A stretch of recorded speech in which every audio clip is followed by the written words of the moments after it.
This is what the aftermath of FML looks like. Where's the easy button?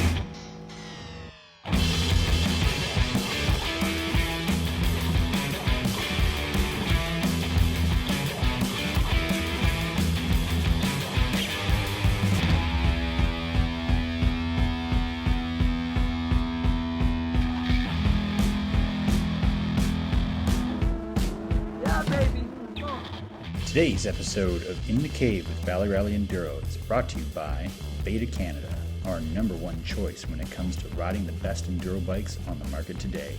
Go to betacanada.net or your local Beta dealer to check out the latest 2022 models. Ride, race, live, Beta. It's all good in the woods. This episode is also brought to you by Sunny Hill Resort, located on the shores of beautiful Bark Lake in Barry's Bay, Ontario. Family-oriented and moto-friendly, Sunny Hill is Ontario's #1 vacation destination and boasts a full range of great amenities such as fully equipped waterfront cottages, full-service campsites, and year-round ride-in, ride-out access for dirt bikes, motorcycles, and snowmobiles. Go to sunnyhillresort.com for full pricing and availability. This episode is also brought to you by Langs Off-Road. If you are at all into enduro or trials riding here in Ontario, then you are no doubt familiar with Langs Off-Road. They are one of, if not the only, dedicated enduro and trial shop in the province, and they know their stuff. If you are in the Southern Ontario region and are an enduro or trials enthusiast like us, then you would be doing yourself a disservice by not checking out Langs Off-Road for your moto needs. Jeff Pilon, welcome to the podcast. Yeah, thanks for having me, guys. I've been looking forward to it. Yeah, man. Nice to have you here, for sure. Yeah. So you're a man about town in a ways, like in the off-road riding scene. You seem to be everywhere, doing a bit of everything. Why don't we start with some of your background? So just to give folks who are listening a bit of how we know Jeff. So Jeff's come out to OVR. Yeah, actually came out just before your OVR. Right, correct. Sorry, the weekend 1 year, before. My buddy Chris Lunn had come up and met you guys and rode with you and told me how awesome it was up here. And I was in Quebec for work. And so on my way home, you guys were having an event. Shot you a message and you guys were welcoming and said, hey, come on by, stop in. So I came by and went for a great ride with you guys and actually helped you get some of the trails ready for your event. And That's right. Unfortunately, I'd already had plans for the weekend, so I wasn't able to stay, but I did have a great time riding with you. And then that led to me and some buddies coming back for your fall ORV event, which was a blast. That was a really cool event. The rain added a little extra fun to it. Definitely made it a challenge, and it was... As it always does. Yeah, that's what you want, right? We come out here for the adventure, so can't complain when we get it. So we ran India, and we were suitably impressed with your riding, and people that we know are like, oh, Jeff Pilon, what's up? Yeah, he's legit, man. Do you know who that guy is? So we didn't know who you were, but then we found out after that. So why don't you give us a little bit of background on your how you got into riding, your riding experience, because you've done some pretty cool stuff. Yeah, no, I've been definitely been very fortunate to get to ride a lot of different places and with a lot of great riders. And so I was actually late coming to the riding scene. I rode around a farm as a kid and had dirt bikes and did that stuff. And then I even had some motorcycles when I was younger, but I didn't start racing until I was 27. And I joined a local club near me, the Erie Ramblers. I'm still a member there. And once I got into there, I really got hooked. And my buddy Macker, Tim McIntosh, that guy, he did the 6 days twice, 3 times actually. And so he kind of, I'll say, hooked up with me and started dragging me places and was a real good influence on, hey, we should go do this GNCC and you got to try this. And one thing led to another. And next thing you know, I was, by 2006 or 7, I decided in my head, I was racing a lot of hare scrambles here and I did a few GNCCs in the States. And I was like, I want to win a national championship in the US. So set my mind to it. And actually in 2007, I think it was, went out west, out to Phoenix, did some riding there in the winter, trying to get ready for it. Unfortunately, mine and Macker's dirt bikes got stolen out there. Oh, no. So that added to the adventure, but that's like a whole other side story. But so anyway, came back 2007. I didn't get the job done. It was a tough year. I ended up, went to Michigan one weekend and I was buying a new bike and stopped, and I was stopped at a motocross track because course, I didn't want to, don't let anyone hear this, but I didn't want to pay duty on the bike. So I'm like, I'll stop and ride it. And so we stopped at a Friday night motocross race in Michigan and told the wife I'll only do Moto 1 just to get the bike dirty and we'll leave. Well, I go out Moto 1 and I won. So I'm like, oh no, well, I got to do Moto 2. Yeah. Like, lead. So I didn't get as good a hole shot on Moto 2. So I took a stupid line on the inside. I hadn't set up any of the suspension yet. And I go over the bars and I break my collarbone. no. So, Welcome there goes chances of, winning any championship that year. So anyway, got back on the horse though. And 2008, I was able to get the job done, did just about all of the GNCCs throughout the U.S. So that was a cool experience.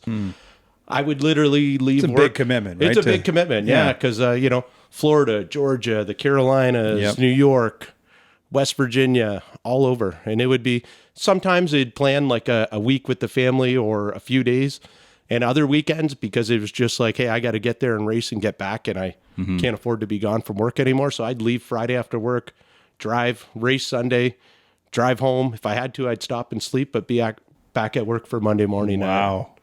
On time. And Jeez, so it was that is a commitment. It was a commitment, but you know, I had it in my head. I wanted to win it, and I did. And so was that every weekend? Like it was they go every other weekend Okay. in the spring and every other weekend in the fall, and they take a summer break. Gotcha. So it just gets too hot, especially down south bet. for those races. And those are some, I don't know if you guys have had the pleasure of doing one of those, probably not, but No. they're really big events. Like I'll say 800 riders, 700 riders. Some they get 1,000 riders. It's a big event. That so is. pretty cool, pretty neat experience. That's and then awesome. that led to me doing, I got done that, and then I kind of got lucky where KTM in Canada hooked me up and helped me out. And so I raced a little bit of pro class in the CMA back when the CMA had air scrambles. And so I did that for a bit, and then that led to my next goal was I wanted to do the ISDE. So I got that in my head, and probably from Macker, and so That's a good friend. yeah, good friend. He's always planting these seeds. Why didn't you bring him with you? Yeah, really. He probably would have came. Yeah, I was just rode with him on the weekend, so Nice. raced with him. But yeah, so I got lucky and was able to go do that in 2016 in Spain, and that was a incredible experience. Wow. If you love enduro racing and love doing that, that's a true world class event where every country's got a team there, and I was not riding for the trophy team, but the club teams are also very competitive, and it's a really cool event. I was lucky. I finished on silver. It was takes a lot to, and a lot of people that don't understand how the event works. So silver, what happens is the fastest rider sets the pace. And then if you're within 10% of him, you're gold. 10 to 20 is silver, and then 20 to 30 is bronze. Okay. So I finished within that percentage, which, it was definitely an achievement, something I'm pretty proud of. And Yeah, it you was, should be. It was Yeah, cool. awesome. Good for you. And then I ended up going back to the 6 days again in 2019. I was hoping to race, but it just didn't work out. I was kind of going to race, and then we had a guy that ended up being a little bit too old for the junior trophy team. So I ended up having a really cool experience there too, though. That was the first year that Tyler Medagli came and did it with us. And I ended up, not just for him and Philip Cheney and the girls as well. I was their chase rider, so a ghost rider. And that's a thing. All the European countries have ghost riders, have these chase riders, and they go around and basically help out the riders as much as there's a lot of rules about what you're allowed to do and not allowed to do. And I won't say we bend any of them, but we do what we have to try and get the team through. Cool. But having that support probably really helped the team that year. And, So you're a sweep for that team, basically. you're like a sweep for them. Yeah. Cool. So that was a really cool experience, especially with Tyler. He was really kicking butt that year, and same with Philip Cheney. That guy's on fire, and So he's making your job easy. yeah, it was cool. It was Although you it have was to a keep cool up, experience. too, right? I honestly think I probably more proud of the racing and having the silver, but boy, that chasing was fun. So it'd be bet. tough to say if and then from there, of course, Baja starts clicking in your head, right? Grew up with Dust to Glory as probably one of my favorite films ever, and so 2015, I got in my head like I got to race the Baja 1000. Just, it's a bucket list item. So got together a group of guys and kind of organized it and said, hey, we're going to do that. We're going to do the Vegas to Reno as a practice so we could figure out how this racing works. So we put 2 teams in for the Vegas to Reno. We got first in the 30 vet class, and then we did not finish in the 40 plus class. We ended up breaking a bike with like 10 miles to go. 580. Terrible. So yeah, but that's, we learned a lot from it though. And we gathered up what we learned there, and we headed down to Baja, and we went down there 2 weeks ahead of the race, and we pre-ran our butt off, like on the course. Yeah. We just went out every day, and guys that were whatever section you were going to race, you rode it and rode it and rode it. Mm-hmm. How different was the track from the Vegas to Reno to what you were experiencing in Baja? Was it at all similar, or was it very different? So there's some parts that were very similar, but I'll say overall, like Baja had a lot gnarlier stuff, a lot. Even the track is maybe a little more beat up, I'll say. Mm-hmm.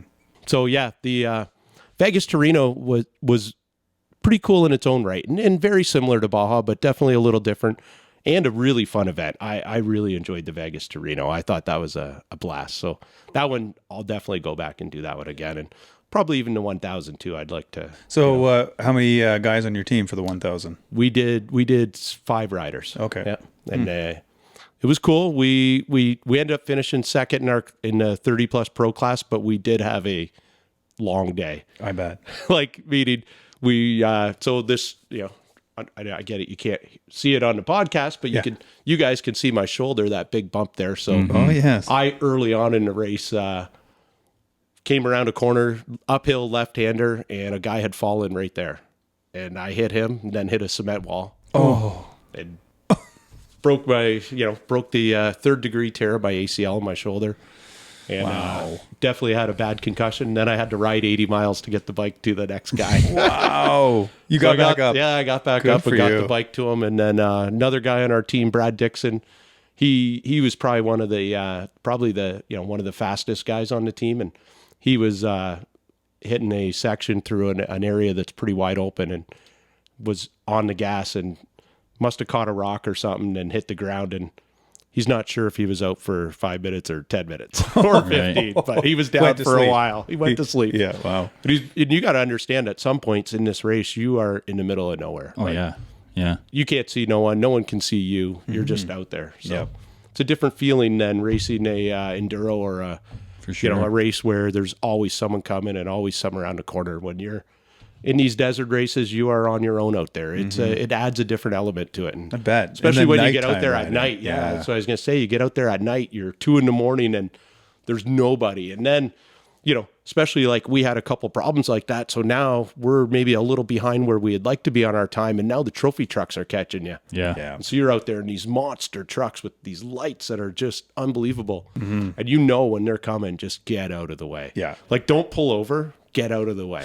Yeah, Darren was telling us some stories from his experience. Yeah, exactly, and it's like, exactly. He's like, it was the worst part. Yeah.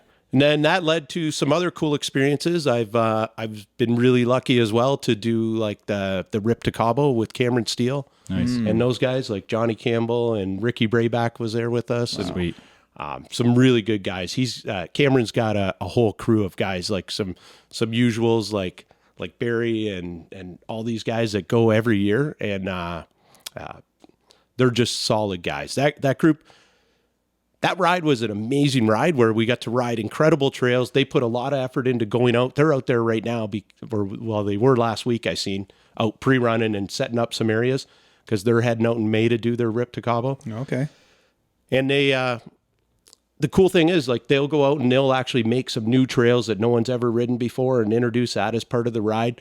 But then a big part of that ride, too, is the camaraderie with the guys. It's a big group. It's like 30 guys, but you would think, oh man, you're never going to get moving. And they have a really good system that keeps all the bikes moving all day. Nice. And it's kind of a different experience too, where I'll say these guys really like show each other a lot of camaraderie, lot of show each other a lot of love where, maybe you don't see that in a lot of groups of guys a lot when you're out riding and stuff, but different sort of group that way, and that was a cool experience to get to see that and be part of it. And guys from everywhere, like guys from everywhere. Yeah, you know, I'll say probably their main group of guys comes out of California because that's where they stem from, but they definitely got guys from states all over. And you know, a lot of these guys, there's a few of them that are, you know, top riders from all over. So it was cool to get to meet some of them. I got to meet Jimmy Sones. I'm not sure if you're familiar with him, but Jimmy is like one of the original Baja trail makers. Oh, okay. He's raced 24. He was, I think, working on trying to do his 25th, but Baja 1000s. The guy's like a legend, you know. He's been down there forever. So cool. Ride it blindfolded. Yeah, absolutely. Yeah. These are the and just to get to hear a guy like him tell his stories, and you know, that's awesome. It was pretty cool. How many days of riding was that? 7 days. So we took a day of rest the one year. The first year, I did it twice with them, 2018 and 19. And you can actually, you know, it's on YouTube. It's really cool to watch. And they end up airing it. Like they film it. They follow you with a chopper and some camera crew. I've seen Rip to Cabo a couple times. Yeah, I've seen the name. They end up playing it on the World X Games on ESPN and ABC. And cool. It's still on YouTube if you Google it. So it's cool to watch. And keep an eye out for the one coming up this year. Because it is a cool show. It's an hour-long show. And they really do. It's great production value. They do a great job. There are camera crew guys that come and ride with us. Like they have a guy, Jeff Ward, that comes out and rides, and like there's trails named after him there. He's a great, he's not just a camera guy, he's a great rider. And we'll be riding along and he wants to get up ahead to film. Right. And man, he'll just start picking his way by guys, and super talented rider. So it's really Does he cool give you to any see. direction for the filming side of it? Like, is it kind of just all as you go, or does he say, hey, I want you guys to do something in this section? So most of it's just film as you go. There's a few shots that we definitely set up. You know what I mean? There's the odd one, but 90% of it is as you go. Cool. And you know, I'm not used to having a chopper following you or anything, so that's pretty cool. And there's times where we're on the beach and the chopper pilot, they call him Hilly Jim, and just a fantastic guy, and that guy can fly a chopper, man. Yeah. But he would come down where you could like touch the bottom of the chopper. He's right there, and so that's so cool. Really, really neat to experience that too. And a couple times we're sitting on the top of a mountain, and he's coming up with the chopper and makes a big turn and dives down, and that makes you feel like you are in something big, right? Like when you're ripping across the desert and a chopper's flying beside you, filming you. Yeah, that's pretty cool. And you know, on top of that, Cameron sets up the rides where it is you stop at lunch, you're in the middle of nowhere, and he has a chef, has a whole setup. There's a tent, food, and you know, they have Raptor pickup trucks that chase you, and it's you're set up really well set up. Real cool. cool ride. I'll definitely go back and do that with those guys again. I definitely miss hanging out with them and riding with them. So, I bet. So how does one get hooked up with that? You know, I kind of just got lucky, I'll say. I had befriended a guy, Fred Stokes, on Facebook. I think Lawrence had dropped his name to me when I was looking to go do the Baja 1000. You start reaching out to guys that have experience. And Lawrence is a guy that, you know, Lawrence Hacking, a guy that has more experience than probably anyone I know that rides. And so I'd reached out to him, and that was a name he threw out to me. And he had given me some advice, and I'd seen he had posted something on Facebook. And so I kind of sent in a message, and that sparked Cameron getting guys to call me and vet me. And it sounds like they get a lot of guys that apply. And the one guy that called me, Ryan Haggy, was kind of, I'll say, screwing around with me, and he's like, hey, you know, if you want to ride with us, like, I need a picture of your abs. And so I figured, well, you know, he wants to be funny, so I will. So I threw on a Speedo and I drew abs on with a marker and sent him back a photo. Yeah, exactly. So that got a few laughs, and I think it might be they were out riding. They ended up going pre-running that weekend, and I started getting a bunch of texts from Cameron and all them about my abs. So I think that was what sealed the deal for me. It wasn't my riding or my, you know, my resume, nothing. It's my awesome abs got me. Yeah, wicked. The drawn on abs. Yep. Sweet. So yeah. Right on. Well, that's quite a resume. So maybe we should back up a little bit and I buzzed through light years of stuff there. I don't know. Let's go back to the GNCC days and maybe talk about, you know, your start in that series, and if you got any great stories from that time. Yeah, absolutely. It's been a while since I've told those stories because I've moved on to so many other things. But you know, anytime you get into doing a full series like that, you start to meet a lot of people, right? So there definitely was guys in my class that,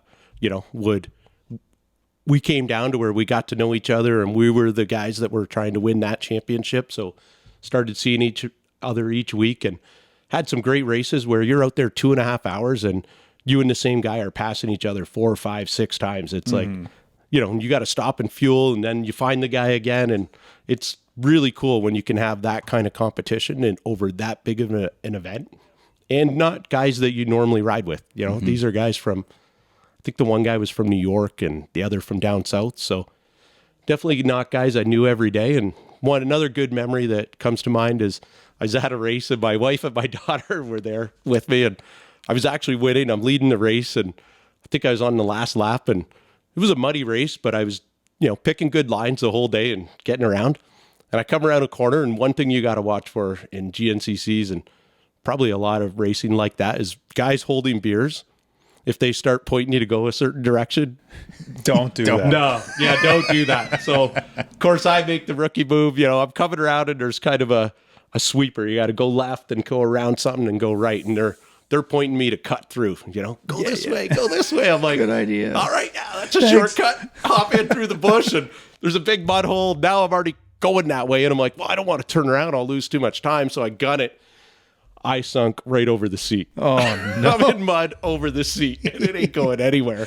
So they're nice enough. They hop in and help me. We have to lay it on its side and use wood to try and pry it out. My God. I was there. He just wanted to see that. Oh, is what it was. yeah. So, of course, my wife and daughter are waiting at the end thinking he should be around any minute. And Yep. yeah, definitely. So you weren't in didn't first happen. place anymore? No, definitely not. Oh, man.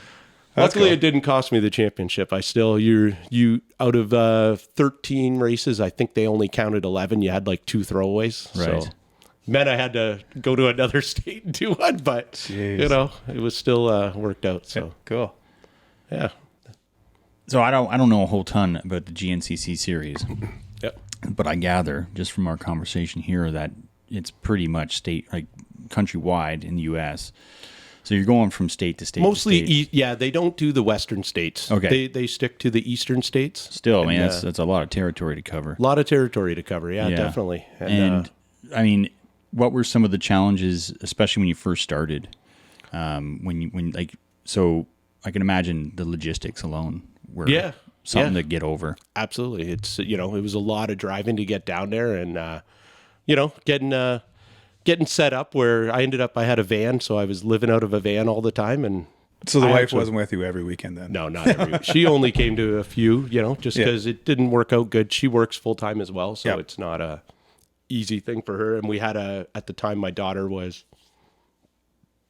I can't do the math, so I'm just going to guess, but maybe 4 years old. Okay. Around there. So Yeah.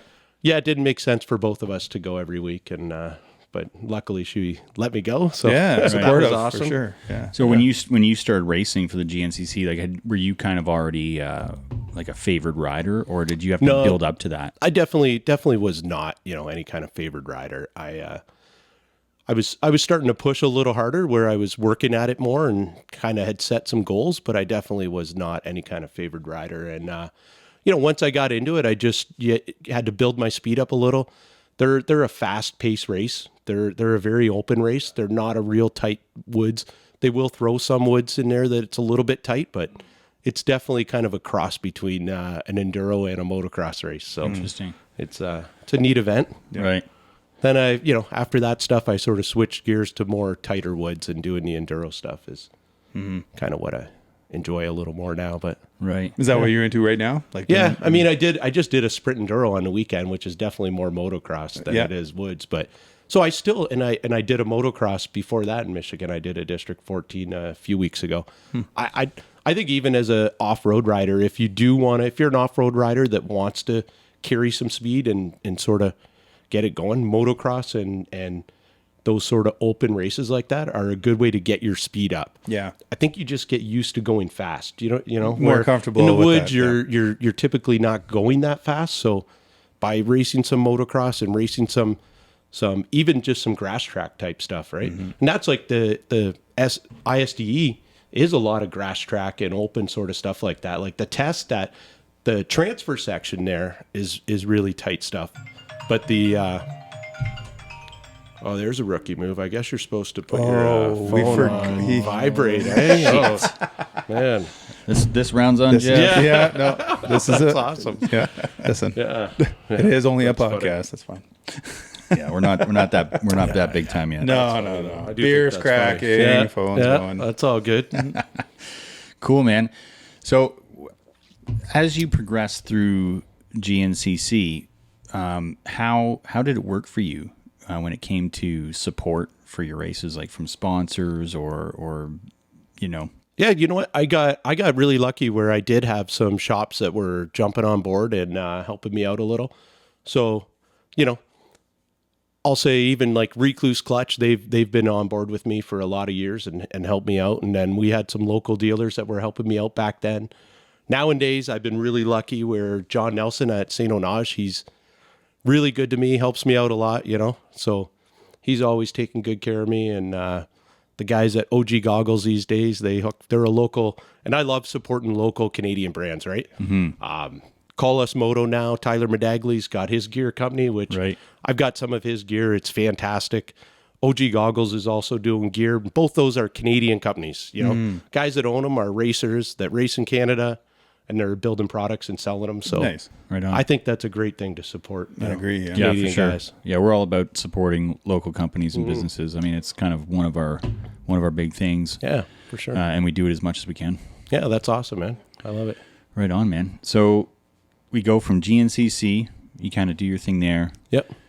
Sounds like you got bored, and then you got to move on to bigger and better things. Well, yeah, I don't know if I'd say I got bored. I just I probably blame it on Macker again. He started pushing me that it's time to go do a GNCC, Jeff. Or an ISDE. You got to do that. So yeah, man. Yeah, he definitely is the guy that always plants these seeds. And next thing you know, I'm going to do it. So nice. It's So what was it like going overseas for the first time and riding a dirt bike? Yeah, that's pretty wild. You know, man. that was like pretty unreal experience. To get to go over there and you've got a Team Canada jacket and you're wearing your Team Canada stuff. You got your helmet, Team Canada, and it's pretty cool to feel like you're there representing your country. Yeah. It's every country's got a team there, and so walk us through that experience. So you obviously have to qualify for the team. Well, yeah, you can call it qualifying, but I'll say that you have to sort of send in a resume of your abilities, your past experience from riding, and the team managers like Lee Freiberg. So these days, Lee Freiberg, Renee Turner, Blair Sharpless is helping as well. These guys are the guys that are the people behind the scene, or well, not even really behind the scene. They're the managers and the people running the team. Mm-hmm. They put a lot of effort into building this team stronger all the time and making it better. So those guys will take a look at, their committee, their group will take a look at guys that want to go do it and vet them out. And if they feel they have, enough to put a good club team together that can go represent Canada, they'll invite them. As far as the, other teams go, those are like when you get into this year, we've got our World Trophy team with Philip Cheney, Tyler Medagli, and Jared Stock, and Cade Tinkler. So those guys are heading down there this year to represent Canada. They also went last year, and last year they actually finished 7th, and that was the first time in years we'd had a World Trophy team there, and that was a stellar finish. That's a big deal. Mm-hmm. They ended up winning also and I have to get the name right because Lee Freiberg was like, I kept getting it wrong. So the Waltone Trophy. They won the Waltone Trophy. Okay. And that trophy is given to the team that has the best performance. When I hear that, you kind of think of the team that wins, but the committee, the FIM that runs it, the organization, their committee takes a look and decides what team they feel really stood out based on, what maybe their expectations were, or, where you might have felt Canada would fall in versus how they did. So that's how they chose them. And it was a big deal to get that trophy. So for those guys to bring that back to Canada was a pretty cool thing. Very cool. Congratulations, Canada. Yeah, That's awesome. Yeah, it definitely is awesome. And, I'll say a lot of that goes to the work that Lee Freiberg and Renee and you can't forget Mario is a guy that goes and works in the pits, and he's a really good guy and has gone and helped out all the time. And these guys take a lot of time out of their, busy schedules to go and help with this. Yeah. Well, I think, didn't Stephanie and Ian go to the ISD last year, or was that the year before? I think it was the year before. Yeah. Is it? Yes, it was. Yes, I seen them there. Yep. Yeah. Okay, I was there with them. That was when I was there in Right 19. Yep. So you send your resume in, you get vetted, Yep. you get selected for, what is it, club class? Team. Yep. So maybe give us a brief rundown of what classes we're talking about. Like, there's obviously some different classes on the team. Yeah, so once you're in club, there's no vet or pro or intermediate. Like you're just in the ISDE, and you're riding E1, E2, or E3, which is, so the classes basically break out. Like E3 is your big bike, above 450, 450 and above, that sort of thing. And then you've got your 125 class and 252 stroke, and Gotcha. so they break them up just on size of bike. It's not on class like we're used to. Age and right on. Yeah, Okay. none of that. So you could be going up against anybody in those classes. Yeah, you're going against anybody. Yeah. Oh, wow. I like it. Because like I said, it's once you're at the ISDE, this is you need to be a decent level of rider anyway to be there, because it is a tough event. You're going to race. What's the event look like? So the event looks like you show up to an area that's the paddock. Okay. And the pits, and so this play, it's going to be at a big area. A lot of times, like a couple times when I've done it, it was at like where they hold a FIM or not, like an F1 type racetrack. Oh, okay. And they might borrow their pits to use for our race, and we'll pit out of there.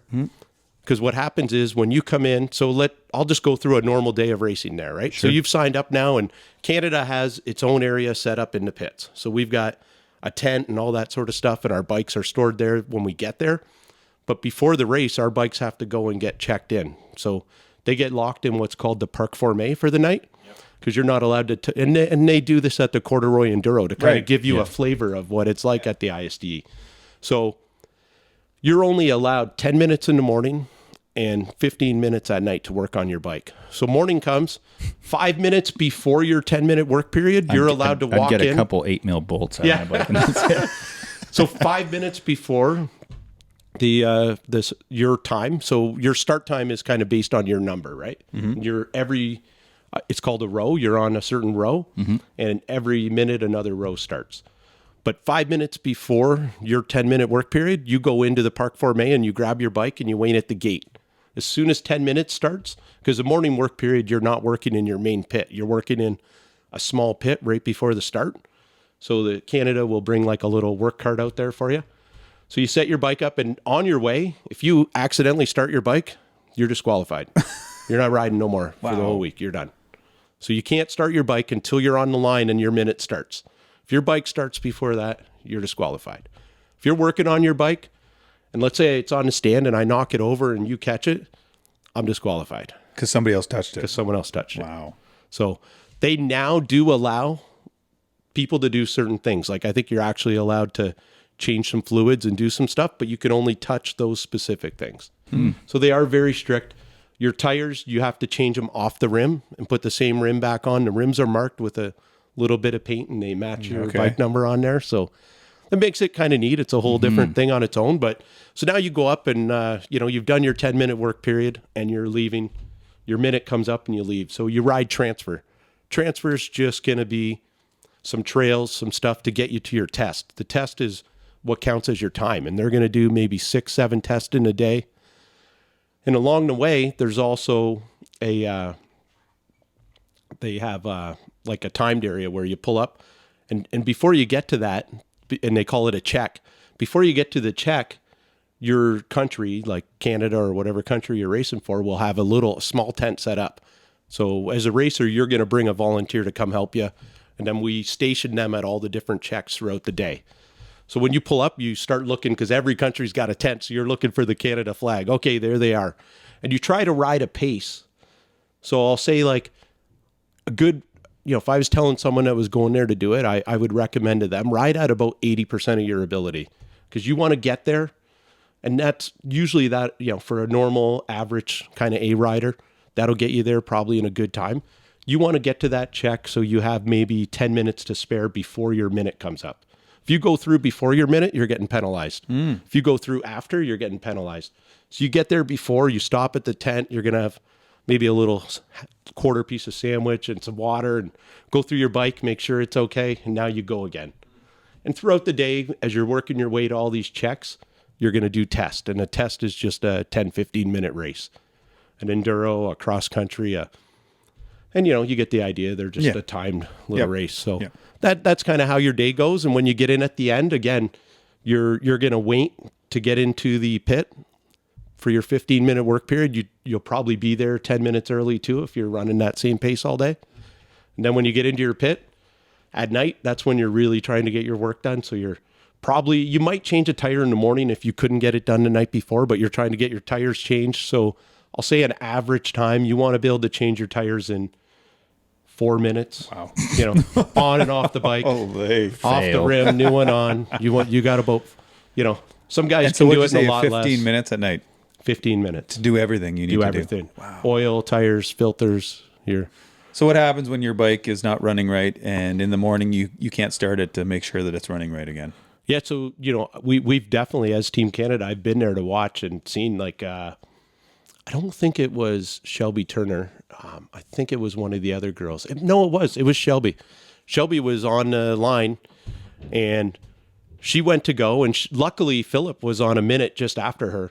So other riders can assist riders in the race. So Shelby couldn't get her bike started on the line, so she had to push it, and you have to go so far past that start before, and then just you can mess with it a bit more. Yeah, then you can mess with it a bit more, but your time is running now to get to your check. So Philip luckily was on a minute after her, and he came down and he actually put his foot on her foot peg and bump started her. So it sort of saved the day. And I mean, if you don't know who Shelby Turner is, but she's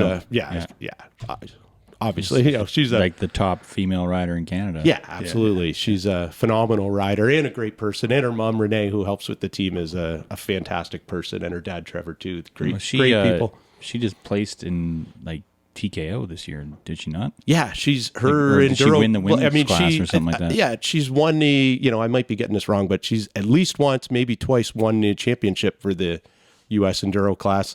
Last year, I believe she was top 3 in the men's intermediate, which, wow, amazing. Yeah. She would race the women's and then go back out and good for her. Smack most of the men. So, pretty awesome. Yeah, fantastic rider. Put her on the list for the podcast. Oh, yeah, absolutely. No, she's got a lot of great stories. She's, I bet. Racing full-time a lot. She's done a lot of the GNCCs and very competitive over there. Very, very. Definitely shout out to cool. Shelby Turner for kicking some butt over at the ISDE. For sure. So, that's your, that kind of gives you the idea of your day. And, definitely I still remember my first day in the pits coming in at night, and I'm panicking. I'm trying to change a tire, and I'd practiced and thought I had it down perfect. And now I'm panicking. Monkeying it, yeah. All my tire irons are flying and they're falling on the ground. And Philip's in there and he's trying to calm me down. So he's flipping his, he's juggling them, just to get me to calm down. And it's okay, calm down. You can do this. Right. Yeah, I was going to ask you, how is that 10, 50 minutes, especially as a rookie, as someone who's not done it before, that's got to be stressful. So the first day was a total panic, chaos. Yeah. And after that, I calmed down and, it sort of started coming together and I felt pretty good. And, I for my level of riding, I did not need to change a front and a rear every day. So I would just get one tire done, and then I could focus on what I wanted to check out on my bike and keep it running in top maintenance. And and you got to remember too, you're tired when you're coming in. I bet it's 350K. The tests are very open, typically, they're fast flowing tests. Definitely, they'll throw some steep hills and some challenges in, but it's the transfer section that really gets you. Yeah, I've heard this. Really? The transfer sections are gnarly. They're gnarly. They literally try to kick your butt. You're climbing, through the mountains, through rocks, and this is the stuff that no one gets to see because everyone's watching the race, the test. So that's where all the fans are. Right. But the real action is in the transfer section. Awesome. I love it. Yeah, it's definitely, I think somewhere at home I've got a picture that, there's tons of companies taking pictures, right? And I have one where I'm going up a steep hill and one of the American riders is coming down because he's giving it another try. It's cool. And this is in a transfer. So, yeah. It's So do you have as much time as you need to get through the transfers? Like, how does that work? I had, so, I'll say that I'm a good level A rider nowadays, and even then, right? So that's about my level, right? I'm definitely not a top pro, and probably not even really a pro, but I'm a good level A rider, and I had I don't want to say no problem, but if I worked hard, I could make it in time. I always had time to spare at the checks. So might have been one or two where I was close, but I was never late. And, I had to work hard to get there though. I had to push at least 80%, maybe sometimes more, but I was able to keep enough energy. I could still, because, if you push 100%, you're going to get to your test and there's no way you're done. Yeah, you're done. You're already gassed. So you got to try to save some energy for that. So that's pretty wild. So your first ISDE was in Spain. Yeah. And I've only raced one. And then I just did the chase for the second one. Right. And the second one was where? That was in Portugal. Portugal. Yeah. Right on. And that was the one where Tyler Medagli came, and him and Philip, and then the girls too, with Shelby and all those girls. And I chased for those guys, and that was a blast to do that. I had so much fun. So, my day doing that would be, they're getting ready. I would kind of stick around the pits and make sure no one needed anything there. And then as soon as they hit the road, I would hit the road. And while I'm leaving, there's like 50 of us. And I'll say us chase riders have our own side race going on. So, we're hopping in. Maybe we're riding the trail that they rode yesterday. But we've marked out, most of us had gone ahead on our GPS and marked out the checks. And I've kind of compared that to the tracks. And I'm finding ways to ride some trails. And awesome. So we sort of toss it up ourselves out there a little, but we have a mission. I'm carrying a backpack with stuff to help anyone that needs it. And a couple times I had to go in and fish people out of, we had some team members that actually got hurt. I had to bring the one girl in. She had fallen and gotten hurt, so I went and found someone to ride her bike in, and I gave her a ride back to the pits. And so we do stuff like that, and it was. That'd be cool. Awesome though, yeah. It was really cool. Yeah, I'd really like doing that. That's like right up my alley. It was awesome. It was really cool experience. Yeah, maybe Valley Rally can do that. Yeah, we should, yeah. Yeah. But so speaking of the 6 days, we actually have some cool things going on this year. We've got a big raffle coming up. It's going to be $100 a ticket, so it's a little bit of an expensive ticket, but the prizes are fantastic. We have 2 dirt bikes. Let me double check my notes, make sure I get this right here. But what is he promising? Yeah, make sure it's right. Promising. Yeah. No, we have a TE300, a KTM SX 250, some FX gear, some Call Us Moto gear, which is awesome. M7 graphics kit, podium graphics kit. I'm sure we'll end up with some more stuff, but yeah, that's what and the best part is that $100, like 100% of it, you know what I mean? All the money's going to go back towards helping the guys that are going to represent Canada. So we came up with this idea to raffle a bike to help build the team even stronger and offer more support to attract more. Because, some of the young guys that are fast, it's an expensive endeavor to go there. If you want to go to the 6 days today, you basically, if you don't have any support like this helping you, you need to bring a $20,000 bill with you. So it's not a cheap endeavor. Where do you get those? Yeah. I haven't had one yet. I don't know. Yeah. How do people buy a raffle ticket? Yeah. How do we do so that? The details will be out very soon. I'll make sure that I give them to you guys to post on your site. Yeah. But in the ISDE Canada site, and I'm sure the Corduroy Enduro site, their Instagram as well, we'll probably have it on there because Blair Sharpless is a big part of helping organize this. He pulled the raffle what do you call that? The license and all that for it. So cool. He's got it all set up and legit. So it's right on. Yeah, it's a really cool thing. John Nelson at St. Onage with Husqvarna, they've teamed up and they're helping get us a really smoking deal on the bike. So that's an awesome thing when we get 2 bikes. We're giving away. You're giving away. Yeah, the second bike is coming from out west. Okay. So they're organizing that out there. How cool. Yeah. Wow. Yeah, it's a really really cool thing. And how many raffle tickets will you be selling? I don't know exactly. Okay. I meant to text Blair back and ask, but so I don't want to make the number up. Yeah. But it will be a very limited amount. Yep. I don't even want to make a number up. Sure.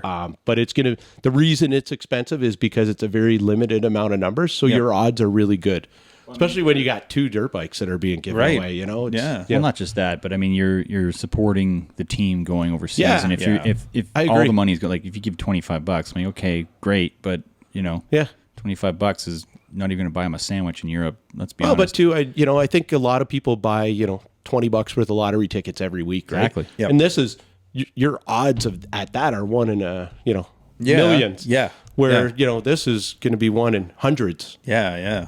To win your chance at a bike, and I might buy 200 or 2. So, Hey.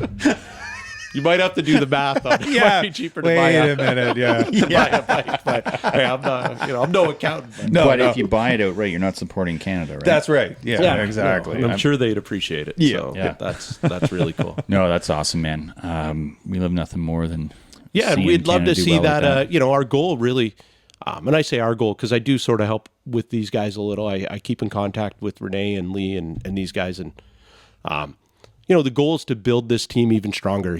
This is the second year that we've had a trophy team going, which is something I'm pretty proud of. Yeah. Philip Cheney has been racing the ISDE for years, and he really pushed hard for a lot of years. Every year I'd get a text from him, Jeff, you got to race the ISDE this year, because he would try and round up guys, just to get enough guys interested in racing it. And, every time he's like, come on, we got to race. We got to try and talk him into the trophy team. And I'm like, well, I'm not sure I'm a trophy rider. But I'm super happy that he's, getting his second year in a row at getting to do that. And another thing with the ISD, I should mention too, is like Canada, we have some guys that go every year and race the vintage class. Oh, nice. Which is like its whole sort of separate event, but the same event at the same time. And that's a really cool thing. Like Terry, oh my God, his last name is slipping me right now and it's going to bug me. Sorry, Terry. Yeah, Terry, I apologize, man. I should know this. Terry Lacombe. Oh, okay. He's a guy from Quebec, and he's gone for years and raced these vintage bikes, which is, I think, a really cool thing. It really is. How vintage are we talking?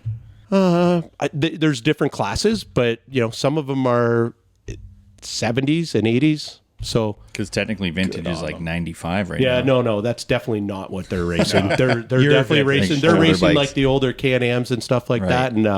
And we've had some Canadian guys in the vintage class that have won, that have really done some great stuff. So did the Cord have a vintage class? Yes. Yeah, yes, they did. Yeah, I remember that. Definitely did.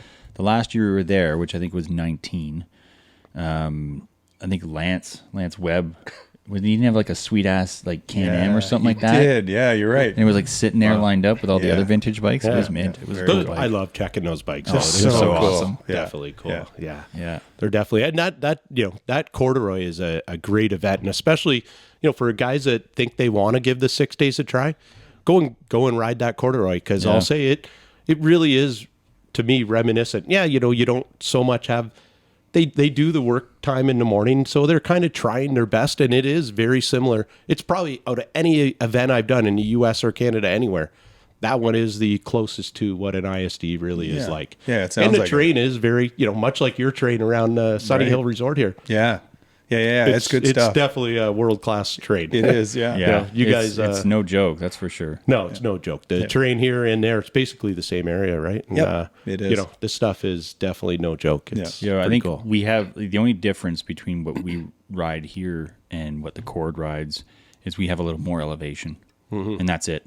It's literally the same outside of that. Yeah, it's fun. So that's a great event. I'd recommend it to anyone that's thinking about doing the 6 days. And I'd love to see even more. I know something, I was talking to Lee today, and Lee Freiberg, and he actually mentioned today that, I was asking him, what does the future look like? Do you want more club teams? And I know he would even like to see a women's club team, right? Which would be awesome. Very good. Mm-hmm. So we've had a women's trophy team for years. So it'd be great to not just see a men's club team. I'd love to see that go as well. And maybe I could even volunteer if we. But no, exactly. I'd love to see But I think having a women's club team, because we do have a lot of young women that are not just riding, but they're riding fast. You know, the women are man, they're no joke. Like I don't think we're far away from that at all. Yeah. I mean, the amount of women coming into the sport right now is probably the most it's ever been. 100%. And they're organizing a lot of their own stuff. Where there are a lot of training and a lot of support for the women that are coming into it now, and so it's great to see. It is great to see. Yeah, for sure. Yeah. And one thing I've noticed is the women that are getting into it. Yeah, they really get into it. Yeah, you know what I mean. Definitely. Like it's like they're all in, and that's amazing, man. I love it. So I'd love to see that. That'd be great. That'd be cool. For sure. And the best part is they're not waiting for the guys anymore. You know, like you said, they're doing their own thing. They have their own clubs, and that's great. Yeah, they join in and compete against us and compete with us, but at the same time, they are organizing a lot of their own events, and it seems like they're having a lot of fun doing it. Yeah. So I think it's great. I tell you, we've had some female riders both on OVR and just on rides out, Calabogie and whatever, like friends of ours and stuff. Yeah. And the caliber of rider out there in the female side of things it's getting up there, man. It is, and they I said, they have great leadership now, right? They have women like Shelby, and there's a lot of other, Janie, a girl from out west. They have all these women that they can look up to that are really setting the bar high. Yeah. And these girls have something to work towards now, and someone to chase and a leader, someone to look up to, right? Because all of us had someone that we looked up to and sort of tried to strive after what they're doing. So that's what these girls are doing now, and it's great to see. That's right on, man. Yeah. We rode with this weekend. We did a training course in Ottawa with Lee Martin, and Darren Rideout was there, and he brought his daughter Charlie. Yeah, and she rode with us, and I was very impressed with her riding too. And she's really just a young girl, but man, oh man, she's picking it up well. So she's got her old man. I mean, geez, if I grew up with a dad like that, I'd probably be. Who's her dad? Darren who? Darren Ride what? Darren Ride. Oh, that guy. No big deal. Just Darren's definitely a great dude, man. Yeah, he is. I luckily got to meet him a few times and support him down in Baja for his adventure down there. Let's talk about that for a second. Yeah, that was how cool do is that? Sure. Well, before we go too far, you mentioned about the training you just did, and I just want to say, I think that training is fantastic. Like any kind of training, I highly recommend to people. I've done a couple classes with training, and I would say whatever caliber of rider you are, it's time well spent. You can always learn. Yeah. You're going to learn new techniques, maybe body position, whatever. Yep. And it's not just makes you a better rider. It isn't just about getting faster. It's about riding safer too. Yeah. And it might save you an injury or something like that. And it just plain will help you enjoy the sport more, which is 100%. Which is really what we're here for, right? Like, I mean, I'm going to be 50 this year. I'm probably not getting picked up by any factory team in the near future. So it's really about having fun at this point. Yeah, for sure. That's really all it is. Yeah. So, Yeah. I'm a little competitive by nature, so I still have that strive in me. Yeah. We never would have picked that up. Yeah. But weird. But at the same time, I do realize that.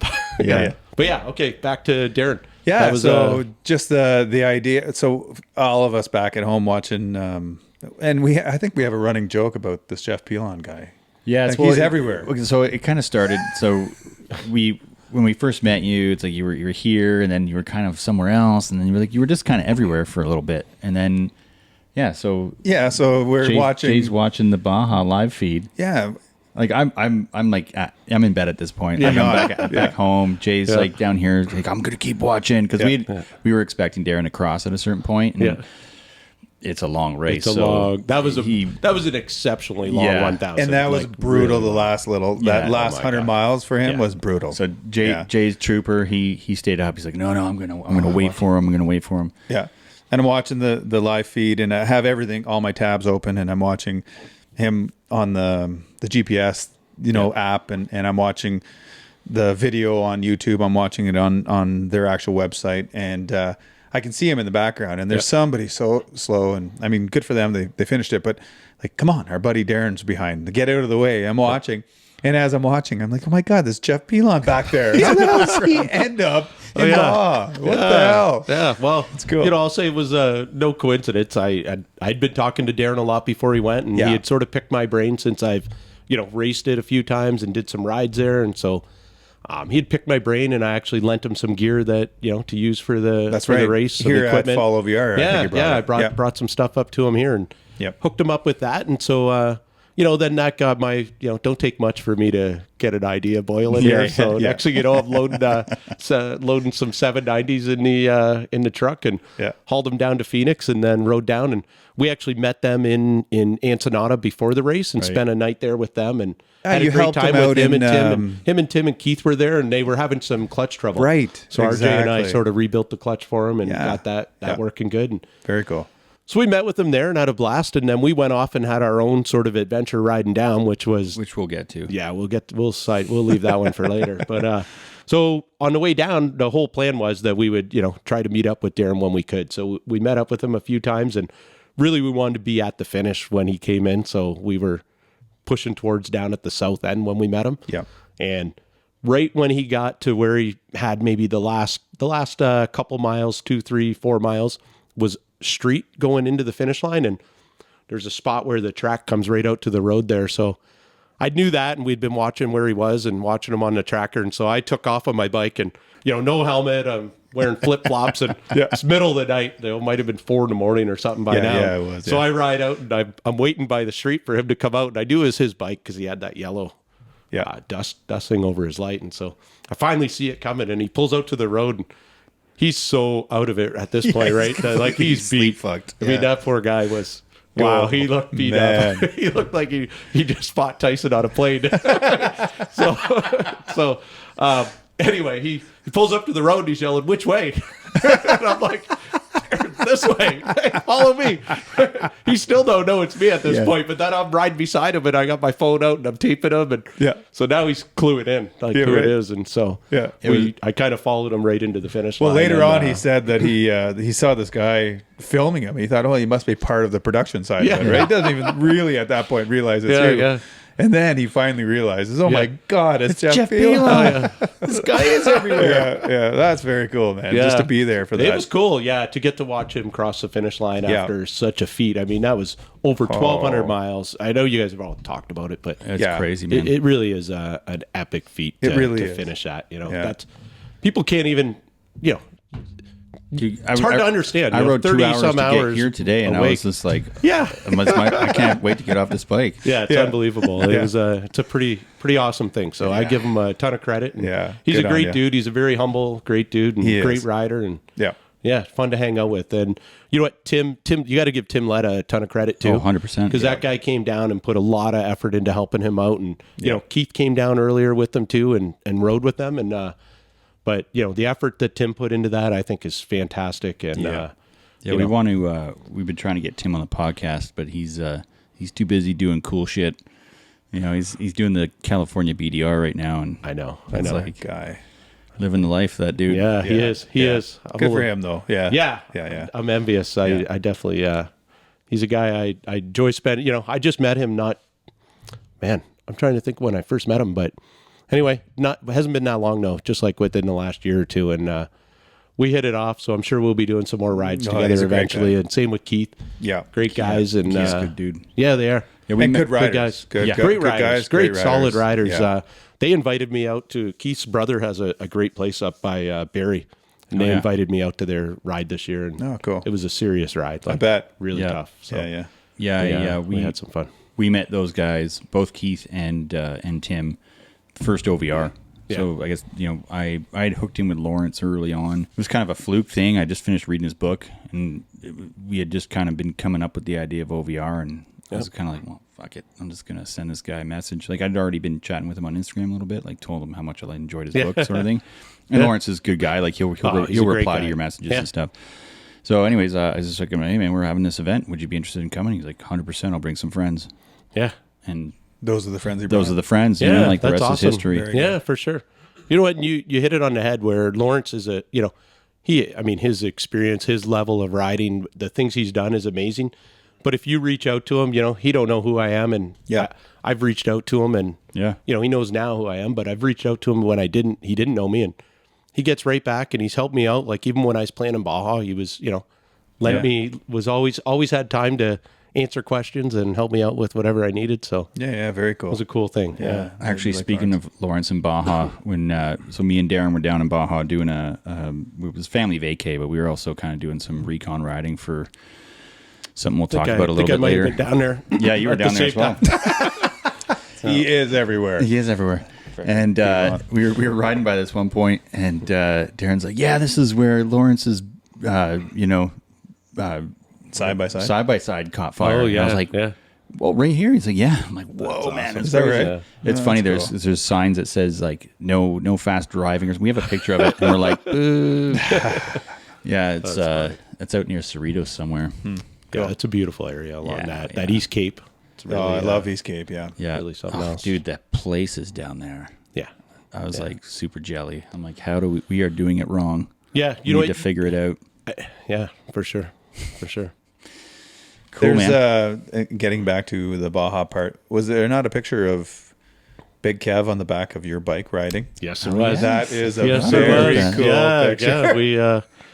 We ended up. That's how we met Tim and Big Kev in town, Oh, okay. and in La Plaza. That's where the race finished. And Right. we had a room rented, and so we met them in town, and we rode them out to the finish line on our bike. Cool. Sweet. Right They on. were sort of, like typical Baja. Your plan never sticks together. Like it's such a big place. Yeah. Whether you're there racing or adventure riding, you've got to understand that as good of a plan as you have, you got to be flexible because it's going to change. Right. So of course their plan had changed. The truck they're in had to take off and help someone else Oh, that's somewhere right. else, and so Yes.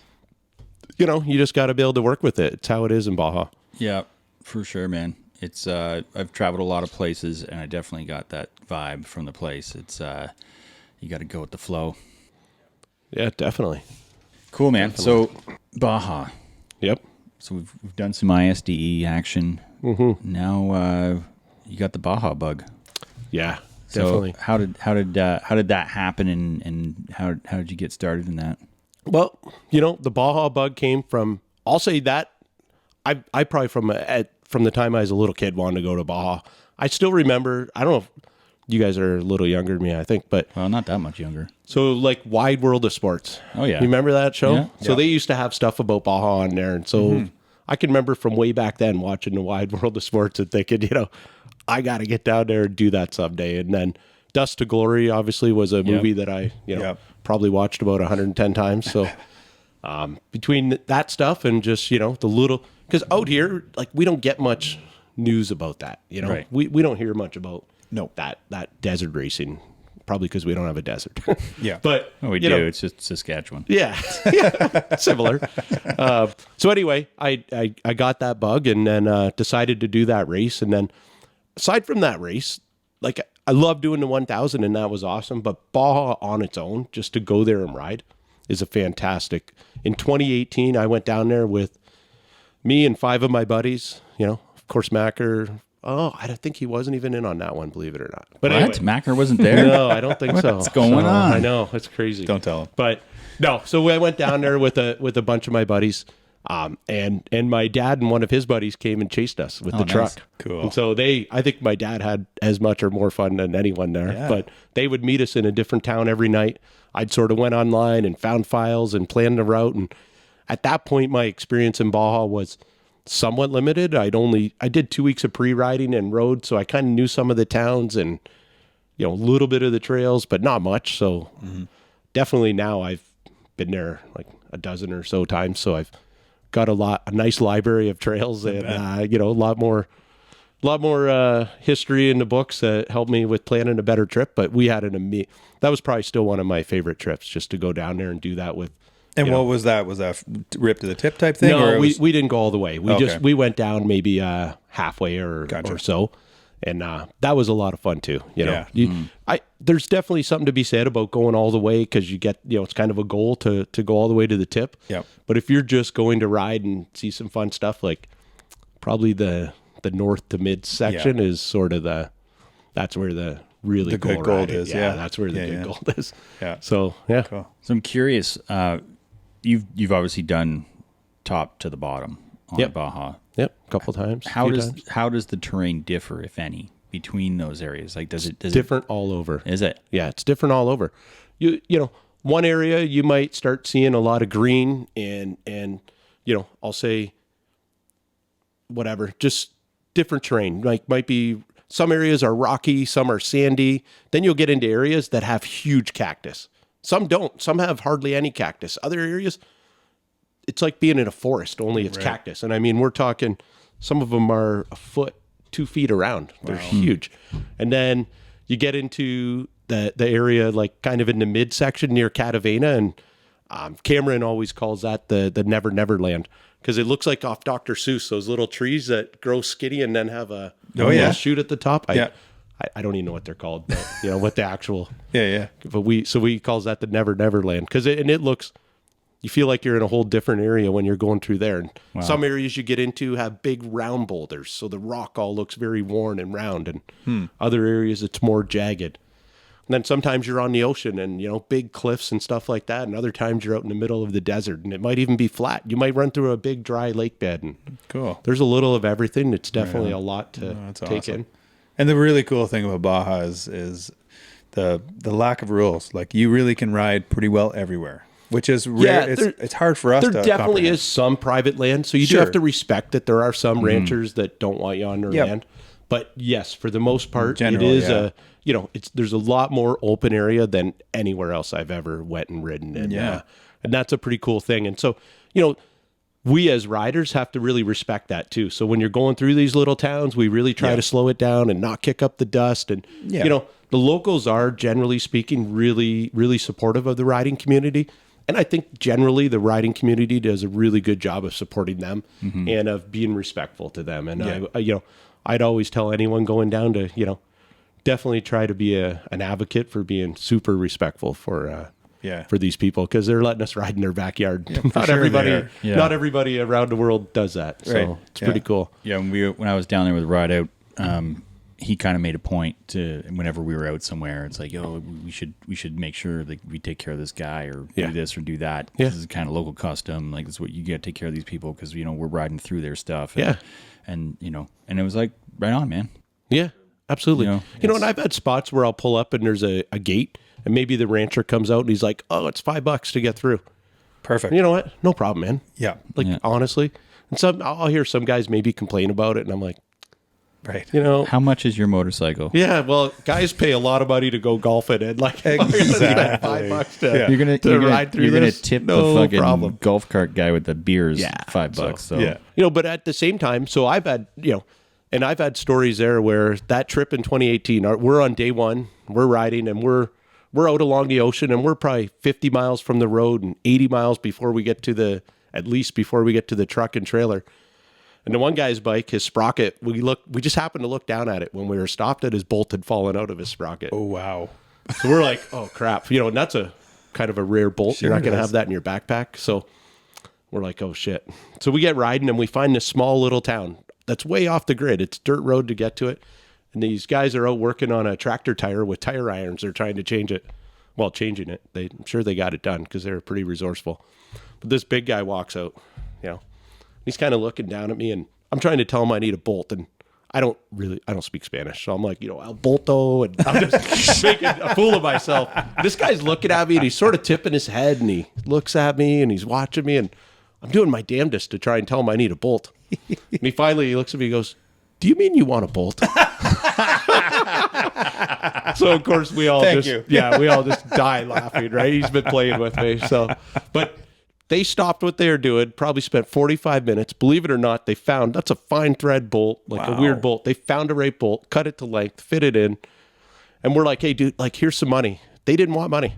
We had to leave it on the car hood when we pulled away. They didn't want to take any money for helping us. That's wild. It's just how good of people they are. Yeah. And that was the other thing Ryder was mentioning down there. So up here in North America, people just like, "Oh, this thing doesn't work anymore. Well, I'm going to throw it out, and I'm just going to buy something new." Down there, they still fix shit. They fix everything. They fix it. And they fix everything. They still have the know-how. They maintain that know-how, that knowledge to, well, hey, man, I got the bolt for that, but it's 2 inches too long. Well, we'll cut it down to size. Yeah. We can do that. Yeah. It's a pretty simple process if you think about it. You just need to cut it and tap it, and it'll go. People are going Home Depot, and they're going to throw their shit out and go to Home Depot and buy new stuff here, No, it's definitely a different world. So Yep. it's a cool experience all around. And, you know, on top of that, the food and stuff is unbelievable. Tacos. Yeah. Oh, my God. You guys were posting tacos, and I was dying. I didn't even care you were riding motorcycles. It was the tacos you were posting. I should mention you were asking about the train and if it's different. But what's really neat there, if you ever happen to get there when there's a rain, like a week or two before, it's amazing. That desert goes from like brown to green in a hurry. Yeah. When it's green, wow, is it beautiful. It's beautiful. So when we went down there a couple of years ago, it was, I think there was 146... Yes, please, beer. 146 millimeters of rain scheduled for where we were going. I remember texting Darren saying, is this normal? Yeah. He's like, oh, that doesn't seem right. Wow. We get to, we fly in and it starts downpouring and they shut the airport down right after we had landed. It was that much rain. Yep. And we stopped at the grocery store and it was leaking through the roof. I get to Darren's condo and it's flooded. Wow. I spent the whole first night draining the water out of his condo, which is very rare for Cabo. Yeah. Anyways, Oh, yeah. did it ever turn out to be beautiful? The whole time we were there, it was green and For lush and oh man, it was awesome. Although, you know, I have had the experience in Baja where I think it was in 2019 and it's on the video, like on the, if you ever get around to watching it. But we got stuck in a not so dry lake bed. Is that right? Yeah. It was Really? it was a shit show. We should have turned around long before. We're riding down a laneway to get to it, and it's you know, a foot of water, and it's getting worse and worse, and we just keep going and going and And going. what bikes are you on at that point? 501s. Oh, wow. And this was with the Rip to Cabo. So we got like 30 guys going through this wet lake bed, and it just turned into once you started getting into like the wet stuff, we should have just stopped, but everyone sort of spread out.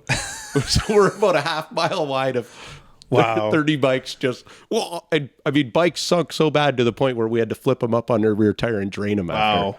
And So, and it must be clayy underneath that too. It's probably terrible. Those dry lake beds, once they get wet, do not go in them. No. Stay far away from them. They are trouble. That's hilarious. Well, there's a few spots. So Darren has a vehicle down there, and I think in their last video they talked about how I drove his 4Runner on same tracks that they were riding their dirt bikes on. But the one road, everything had washed out, right? Yep. As like with so much rain. Yeah. Any road that we had taken, there was one spot we were a long way down, and there was a kind of a pass that went to the other side of Cabo or Baja, and I could see the ocean down on the other side, and so I didn't want to turn around. Yep. And I had to rebuild the road. It had washed out so bad. Wow. My wife was outside with our pretty young baby at the time. Like, I'm not going in there. Yeah. She's kind of guiding me through, and we got through there. That's awesome. Yeah, it was a great road. That's awesome, man. Yeah. That's cool. Yeah, Baja's pretty awesome. It is. It is. I really really enjoyed is. it being down there. I mean, once you've got the bug too, that you just keep going. It's just one of those things that. One of the nice things that I enjoy the most about Baja is, you know, I've been in a lot of places in the world, pretty much every continent except for Australia. Yeah. And with your work, right? You travel. Yeah, I mean, not my current work, but my wife used to work for Foreign Affairs, so we were doing embassy stuff. Cool. And Can you say that on the podcast? Yeah, I can say that. Okay, just checking. Classified. Yeah, it's classified. We're gonna have to kill you all gotta now. kill us now. Yeah. Cut. Yeah, I'm gonna edit that out. But yeah, and you know, every place has its own culture. Yeah. Some are more accepting of foreigners than others, and I get it. Mexicans probably think we're a big, huge joke, but even if they do, there's like, I don't know if it's like that on the mainland, probably not, but in Baja, everybody's pretty cool. Yeah, you know what? I travel through Mexico for work a lot too, so I hit, you know, a lot of cities that are definitely not tourist destinations, and I've had very, very good luck. Yeah. In that, you know, a good percentage of the people, as many or a higher percentage than here, are really good people. Yeah. You know what? I think most people around the world are good people. Exactly. Yeah. You know, you're always you hear stories of different countries and stuff, and there's definitely bad people in every country. You can find that right here. We don't have to go far. Exactly. But, Yeah. But you can also find some really good people that have, yeah. you know, that care and that are, you know, most people will give you the shirt off their back to help you out. Mm-hmm. It's just how it is around the world. Yeah. Yeah, that's it. I mean, when folks don't have a lot, Yeah. getting or giving means a whole lot more. It's not. agree. It's not a disposable society, right? So Yeah. it's like what you do for somebody matters, Yep. and it counts for something. And that's Man, we went deep. That's nice. That's deep. going deep. No, man, but Baja, man, I've noticed that right away, Yeah. and I like the vibe down there for sure. Yeah, as do definitely. many, right? Like no bad days. That's what people say. And No bad it's, days in Baja. Yeah. hey, I don't know. Have you seen your arm, John? that wasn't a bad day. That was a good day. Just check. Yeah, I had a little spill coming out of Cerritos. It happens. It definitely happens. That's okay. Right on the ride over the mountain, he's like, "Hey man, watch these sections where like there's like a little water flow and they pave it, so the water flows over the road easier. If there's water there, it gets really really slippery." Yep. I'm like 10-4, I'm on it. So the whole time, the whole way there, on it, everything's good. Took every crossing real easy and no dramas. Spend the day at Cerritos surfing and jumping in the waves, and then we get it back on the bikes to ride back, and we get to this crossing, and it's super flat, super wide, but there's this Western couple on GS 650s, Yep. and they're helping some locals out with their pickup truck or something like that. And we stop and we're like, "Oh hey, what's up? Yeah, good riding, blah blah blah." So we keep going, and Darren's ahead of me. He crosses, and I don't know what it was. And I watched the video because I was recording at the time, and I think what happened was I thought I was through it, Yeah. and I just went like just a little blip, Yeah. and it was like on the ground, boom. How come we haven't seen the video then? I erased it. Just want to know. I erased it. But yeah, it's just super road rash. I was wearing, and the stupid thing was I was wearing armor, but the pad was just a little too far over. That's how it works. That's how it works. Yeah. Anyways, I call it my Baja tattoo. There you go. It's going to look good in a few years. Something to talk about, right? Yeah. Yeah. You never, I say this about whether it's an adventure bike ride, a dirt bike ride, whatever, but we never talk about the easy days. We only ever Exactly. tell so that's part of adventure bike riding and dirt bike riding is Yep. having that adversity. If you didn't have a day with adversity, what would you talk about? Pretty boring. It gets pretty boring just telling about, the riding's great there. It the was riding's great awesome. There. It's like, Yeah. that gets The whole old. time So, was amazing. the story you tell is always the hardest day. You Yeah. know? Oh yeah, or the most terrifying day, or Yeah, whatever. absolutely. Yeah. Or losing a bolt. Bolt day. So, those are the stories that you tell. You don't, you don't typically tell the other ones. Yeah, we got a flat, like I was telling you earlier. Yeah. Going out to it wasn't. We were trying to get out to Cerritos, but because we got the flat, we didn't make it out there. But we get the flat, and we're like, and the shitty thing was we brought two tubes with us. We brought a front and a rear. Yeah. Darren had the rear and a bunch of tools in his pouch on the rear fender of the 690 he was riding, and we had been out the day before, and everything was fine. Yep. But this day, the thing was bouncing off of the fender. Yeah. Like the bungee just wasn't holding it for some reason. Yeah. Anyways, it went forward into the rear wheel and got caught. So Darren almost went off the bike, but he managed to keep it upright. But then the tube was shot. Yeah. So I had the front. I had a front tube still in my bag. So anyways, we kept riding. Yeah. We keep going. We're in the middle of nowhere. Like we're into like the dusty Sounds like fucking Baja. background of So at a certain point, I'm like, I got a flat. I'm like, what the fuck? I got a flat. Like the road isn't even that gnarly.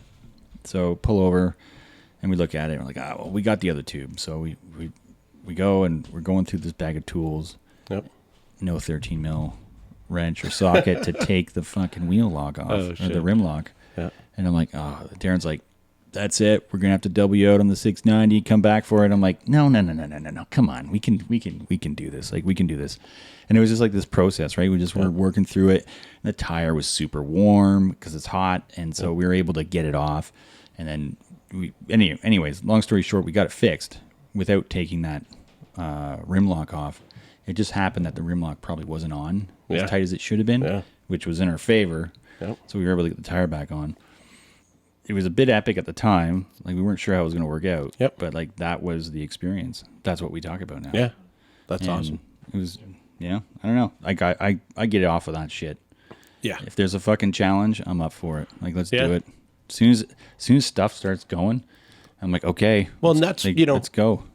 I find when you adversity, I I feel like I hit a lot more adversity. We have some challenging trails and probably harder trails, but when you switch gears to adventure bike riding from dirt biking, excuse me, that's where you get into more adversity, because now you're riding bigger bikes, more things go wrong. You're further away from home. You get typically you're further out. You're maybe in the middle of nowhere. Yep.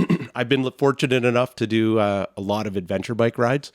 And, through all over the U.S., we've hit quite a few of the BDR routes and the states out west and down south. And tell you, we've had a lot of adversity out there. I bet. We've had days where one time we were trying to go from Utah to Colorado, from Moab to Telluride, and we'd found this pass through La Salle Mountain, it was called. And it's not a typical, it's not a BDR. It's just sort of a trail I'd found. And so we get going up it. Actually, the day started late because we had a chain that was bad. So, adversity. Yeah. So we get going though, and this is in June, and we get going up this trail, and I mean, it's a tough trail. There's rock slides, and we're riding across the rock slides, and it's epic. Yeah. Then all of a sudden we're going through little puddles of snow and water, and we're like, oh shit. And then we're coming through, and there's trees that have fallen, so we're breaking trail through some parts to find the other trail, and we get to it, and then we come across a tree that's probably like 2 foot diameter laying across the trail, and there's no way around it. So I'm like, okay, we just got to find branches and logs. So we found everything we could. We file it up and make a ramp over this thing. So we get over that. And now at this point too, we've already found snow that's like a foot deep, and we're riding through it, and we're pushing each other through it and get going. And so, this pass is probably about 30 miles by the time you get, and when you hit the top, you would have been at like 12,000 feet. Then you would hit a paved road that would get us right in, right? Mm-hmm. Yeah. We get to like 20 miles in. We got maybe 5-7 miles to go. We're not far. But now the snow, it's just getting more. To the point where it's like 4 feet deep. Wow. We're like, holy shit. Yeah, we're clearly not making it. No. It's also, we've had some bike trouble now. One of the bikes, turns out it was a switch for the kickstand sensor. Yeah. But I think it was a 950 or 990, one of them bikes, and couldn't figure out how to rewire the wires. It was kind of a goofy combination of wires to get it to work. So anyway, I try. So now we have to ride down the hill. So the only thing we can think of is we're going to tie that bike to my bike and I'll tow him down a mountain. Oh my God. That didn't go great. After a few falls, we made it as far as we could. So we finally decide you got to try and just rev it as high as you can. It stalls when you drop the clutch, and just keep doing that till you get to the fucking bottom. Sorry. So we do that all the way down. We didn't get back to where we started till like midnight. Oh my. We were back at the hotel we started at. So, wow. Yeah, but that was 20 miles in. Yeah. That was a wild. great adventure. Yeah, cool. So, yeah. Good for you. That's the kind of stuff that Yeah. So when you did your last trip down Baja on the 790s, I think, right? Yeah. That Wayne Carroll guy, he was with you on the way down? Yep. Wayne Carroll and Tim Ford came down with me. Okay. And then on the way home, Chris Lunn, Jerry Bonking, and RJ came down with me. Not Wayne. Sorry, it was me, Wayne, RJ Clapp. Right. Me, Wayne RJ rode Clapp, back. and Tim. Wayne rode back. Yeah, I was getting them confused. Yeah. So Wayne rode back. He was texting me on the way back saying, he took one of our hats and it's hanging in Mama's. Yeah. Oh yeah. In Baja, and he was, Mama Esposito's. Yeah, it is. Yeah. And then he was talking about the bike that was burning so much oil. Oh my God. Yeah. Tim Ford's bike. He was burning 3 liters at least a day of oil. It only holds 2.5. Is that the one that's still in? Still at the shop. Still in the fixed. shop. Yeah. Poor Tim. That's a tough one, but yeah, that's the sort of thing that happens. Definitely got to have the right equipment. He probably was lacking. Could have had a little better air filter. Would have really helped with that one, I think. But those bikes in general, getting them down there for that trip, I planned it, and I probably planned a little too hard of trails for what we were doing. When we left, we had brand new tires, and in my head, I thought, okay, we can go 7,000 K on a set of tires. So just to be clear, we're talking about the trip down to meet up with Darren. Yeah. Right. That trip when we met Darren. So we had left Phoenix. We had trailered him to Phoenix. Wayne flew into there, and RJ, and we rode down from there. So which bikes did you guys have? You had an 890 and 2 790s. Oh, okay. So all the same bikes basically. Well, we rode down. but we took like tough trails. Yeah. Yeah, we rode Mike's Sky Ranch is a popular place to go to, and there's a trail that goes out the backside of it. That's pretty tough. So we took the backside out, and we beat these bikes up pretty good. And I really felt like, hey, these tires will last us to go there, and these guys should be fine coming back. And I think we were about 4 days in, and I'm like, yeah, we better call these guys and tell them to bring tires with them. So yeah, they had to bring all new tires for all the bikes. And then Tim also, his bike was the first one to burn out a clutch. He burnt out a clutch. And then from there, we started shuffling plates from like my bike and RJ's. First time he burnt it out. So we think his burnt it out because I think the jet was a little small that squirts the oil into the clutch on those bikes. So there's kind of an aftermarket thing where you go a little bigger. But anyway, so his burnt out. The first time we fixed it, we were able to flat stone him on a stone. And we got him all going again. So we did this on the side of a mountain on the trail. So we get him flat stoned. We get him, and it worked. It worked for a couple days. Wow. I'm writing that in a journal. Right Yeah, you need But then the second time we took it apart, we were in Catavena, which is kind of I call it the halfway mark down. And Catavena is an area where you get into where there's nothing on the road for a long time. Like it's the whole town is basically this hotel. Like that's it. And, it's Hotel Catavena. And then there's nothing. It's a beautiful, great hotel, great spot to stay, but there's nothing else around. So to get to that hotel, that clutch had burnt out, and one of the teams that was out free running found us on the side of the road trying to fix it, and they loaded us on their trailer. So we had to go meet them. Turns out it's the guy that's like the head of Monster Energy, and so we met them when their guy came in, and we helped them pit like just while they're pre-running. Yeah. But we worked with them to pit, and then they dropped us off at the Hotel Catavena. That way we could work in the parking lot there. Cool. And we were still heading to Bay of LA that night. So we got them fixed there. What we did was started shuffling plates. So we took like 2 of mine, 2 of RJ's, a few of his. Yeah. Wow. So wild, that worked man. for most of the days. And then when we got to like the second last day to go, mine started slipping a little. So we had to take like 1 out of RJ's, one, now we're getting down to like the third time we're shuffling. So, yeah. So we just said, order 3 clutches and bring them in with you, boys. 3 clutches and rear tires. I got to think there's a dealer near me, a KTM dealer, Hudson's, and Brandon that owns that guy came through for us. We called him while we were there that week. He got all those clutches in time and had them for them guys to bring. So, wow. That's pretty good service. Very. And That's impressive. on top of that, no one had even paid for it. So it was like months later, I ended up calling, hey, by the way, did anyone pay? He's like, no. Yeah, wait. I'm like, oh, we should probably pay you for those, right? So, yeah, pretty good service. That's impressive considering how scarce parts of that nature are right now. Yeah. Like, ask me how hard it is to get a clutch for a motorcycle. You like would know, right? Yeah. It's not easy, man. Yeah. Especially certain bikes, it's harder than others, I think. But I don't know what he had to do to get them, but He got 'em. Yeah, he got them, and that's definitely pretty cool. So and where is this guy so other people can? Yeah, he's in Tilbury, just outside of Windsor. So okay. He's a local KTM dealer, pretty new in the business. Hudson's, that name was another guy that Rick Hudson used to own it, and he was a great racer back in the day. But anyway, Rick owned it, and Brandon has taken it over and doing a great job. So Cool. Shout out to Brandon. Yeah, shout out to them. Great job, Hudson's. Yep.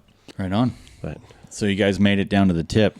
we made it all the way. Yeah, and then we right in front of the Holiday Inn, and their nice tiled front of the hotel, we tore these bikes all apart and did 3 clutches, changed all the tires, and Oh, my if God. you tried to do that at a hotel Holiday Inn in North America, God, they'd be like, freak "Get out. the hell out of here!" You'd be But, shot. Yeah. Yeah, changing oil and doing Cool. all kinds of stuff. So Yeah. yeah, it was pretty cool. That's it was awesome. it's always an adventure. Yeah. Well, we've definitely had Baja on the radar for some time now. Jay and I have been talking about doing a ride down there for a long time. I think a few years. So we've this year Jay was like, "We're doing it." I'm going. Are you coming? Yeah. There you go. So I was like, "Well, hey, let's take the 1090s down there." And so we started thinking about it. It's a hell of a journey. The way we kind of were planning on doing it, it's somewhere between 8,000 to 10,000 kilometers, Yep. give or take. And Yeah, so we said, you're thinking of riding right from here. right from Barry's Bay. Yep. Barry's Bay to Baja. Yep. And Admirable challenge. yeah. It's a big ride. Yeah. Hats off. And so we said, well, hey man, if we're gonna do that, let's make it really count. Yeah. So what do we do to make this ride really count. So we put some thought into it, and where we landed was, you know, we have this podcast, and part of the podcast, or if not the reason for the podcast, is highlighting how awesome our off-road riding community is. Yep. Right? And I had a thought, like, I bet you dollars to donuts, off-road riders are more or less the same anywhere you go. They're just great people. They are. Absolutely. It's a sport that attracts some really great individuals. And to prove that theory, why not, as we ride down, we hook up with individuals and companies and shops or whatever in the scene in those areas, and we sit down with them, get their story, and put it on record, and do that all the way down to San Jose. So that's kind of what we're doing. Yep. So we're gonna leave either late October-ish, early November, early as I can get away from this place. As early as we can put Sunny Hill to bed for the season. We're gonna take off, and so we got some potential partners that we're working with. We're knocking on Climb's door. Climb, if you're listening, open the door, Climb. That'd be wicked. And then we're going to reach out to some folks that Darren had a lot of help with to get his Baja venture going. So the Takamoto guys, the shop in Ensenada, and then Wolf Enduro. We've been talking to those guys about it, and they've been super receptive of that's the awesome idea. Yeah, no, that's a great idea. And so if you're on the Wolf Here app at all, and you're interested in being part of the journey, hit us up, because we might. So are you going to be looking for, like, so you mentioned that Wolf app? Yep. So is your thought to have guys maybe meet up with you along the way? So maybe if you're going through that area and guys want to tag along or absolutely something like that. And, So if folks just that's want a cool idea. Folks just want to ride with us for a section, that would be sick. Yeah. If folks want to sit down and have a podcast with us, we're down 100%. Definitely. Yeah. No matter what your background. Yeah. There's, I mean, in this riding community, there's a ton of interesting stories out there, right? 100. We're not the only ones doing this sort of stuff. There's guys all over doing this stuff, and it's great hearing their stories. And, sometimes when I go away with these big groups, that's what I love, is hearing the stories of what they've done. And, I feel like I've been lucky and done a lot of stuff. And then it's like you get talking to other guys and you're like, wow, man, I've done nothing. Yeah, these guys are doing a lot. So there's a lot of guys doing cool stuff out there. Yeah. No, that's kind of the idea. Go down and meet guys along the way. And any bike trip I've ever done, you meet people on bikes as you're doing it. You know, so talk to those guys and get their stories and why they're there and what they're doing. Do you guys run like an InReach or something like that? I mean, for this trip, I would definitely, go that route. I never used to. And I had my neighbor that I ride a lot with, Don Brown, great guy. Him and I have a cottage together in northern Michigan, and we do a ton of riding up there. And he had an accident up there. Oh, okay. Where we were out, and at that time, I never used to run InReach or anything like that. And we were in no cell service. We were just on a sandy, easy road to ride, and only doing. I actually checked the track after to diagnosed it, how fast we were going, and we were like under 30 miles an hour. Broke 9 ribs, tore his sternum, punctured lung, head trauma. I mean, major. So what did you do? What was the? Well, I ended up got him stable, then had to ride out to where I had cell service, and then left pieces of my equipment all the way in for them to find us, and called a buddy. Luckily, another friend of ours was up there with his son. Tom was up there, and my buddy Tom Moran, and his son Kyle's a doctor, a chiropractor, but still a doctor. So they came out and met us, and we got him to the hospital. But yeah, so that was that's a good tip. I'll tell you after that, I don't ride without a InReach if I'm. Yeah, it could be a lifesaver, because there's no feeling worse than standing there and not having the ability to call for help. Yeah. 100%. And the other cool thing about the InReach is you can have people track you, and you know where you are. Yeah, that's a right? cool thing too. With what you guys are doing, that'd be great to be able to link up and see where you're at. Us poor suckers that are still back at work can log in and see where you're at. So that'd be cool. Except for you, Jeff Pilon, you're everywhere. Well, you never know. Maybe he will be there along the way. Show up at some point along the trail. We'll come off a trail, and some guy with no helmet and flip flops will come by, flying by with his phone. Yeah, perfect. You never know. Yeah, you never know. You've set a goal. No. Yeah, exactly. Because it's in the works. I have a goal. So. We do have. We've talked to Darren Ryder. His one bike that he has is in Ensenada. So we're talking about riding from Ensenada down to the tip with him at some point, if that can work. And There you go. Yeah. Our biggest challenge, and maybe you can help us with this, is how do we get this big table and all these microphones on our back of our bike? Really? I could weld up something that you could pull. It's going to look a little fab funny. this? Yeah. But I can definitely fab something up for you here. No problem. Sweet. Okay, good. Yeah. It's gonna have a lot of hinges in it. Yeah. Fold up. Fits in a little saddlebag. That'd be. Maybe we can remold it in carbon fiber so it's super light. We're going to have to go. do Yeah, something there you different. go. Yeah. That's awesome. Yeah, no, it'll be a fun trip. I can't wait. Yeah, It's gonna I be think good. I'm really stoked for you guys. I think you'll have a blast doing that. And other advice would be, and it sounds like you're already doing this. You've got from Darren got some contacts. It's always a good idea when you're going somewhere to ride before you go.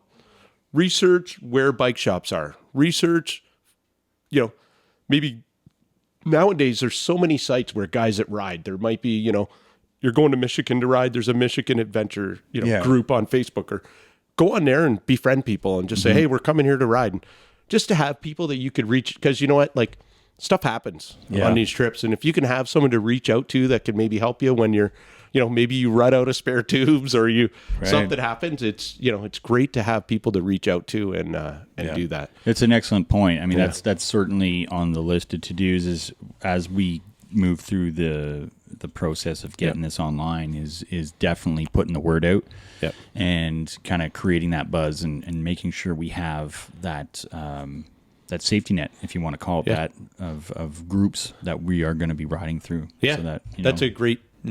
there's nothing better than a safety net. So keep your phone on the whole time. No worries. Okay. No worries. Yeah, I would always be, I'd help out. Whereabouts in the world are you right now, Jeff Pilon? I could be there in an hour. Kidding. But yeah, and you know what? Tim Lett, one thing I learned from him was always have a checklist. That guy's really good about checklists. I bet he is. You know what? I think that's great advice, man. Yeah, well, we'll be hitting Tim up real soon. We were supposed to link up before his trip, but the stars weren't aligning. So he's like, when I get back, we'll talk. So perfect. We're looking. He'll be forward to a that. great guy with a wealth of knowledge. He's he's done awesome, lots of dude. trips, and I think that's awesome. Yeah, cool. So we got stay a lot. tuned on that one. Yeah, for sure. Yeah, it's gonna be fun. Yeah.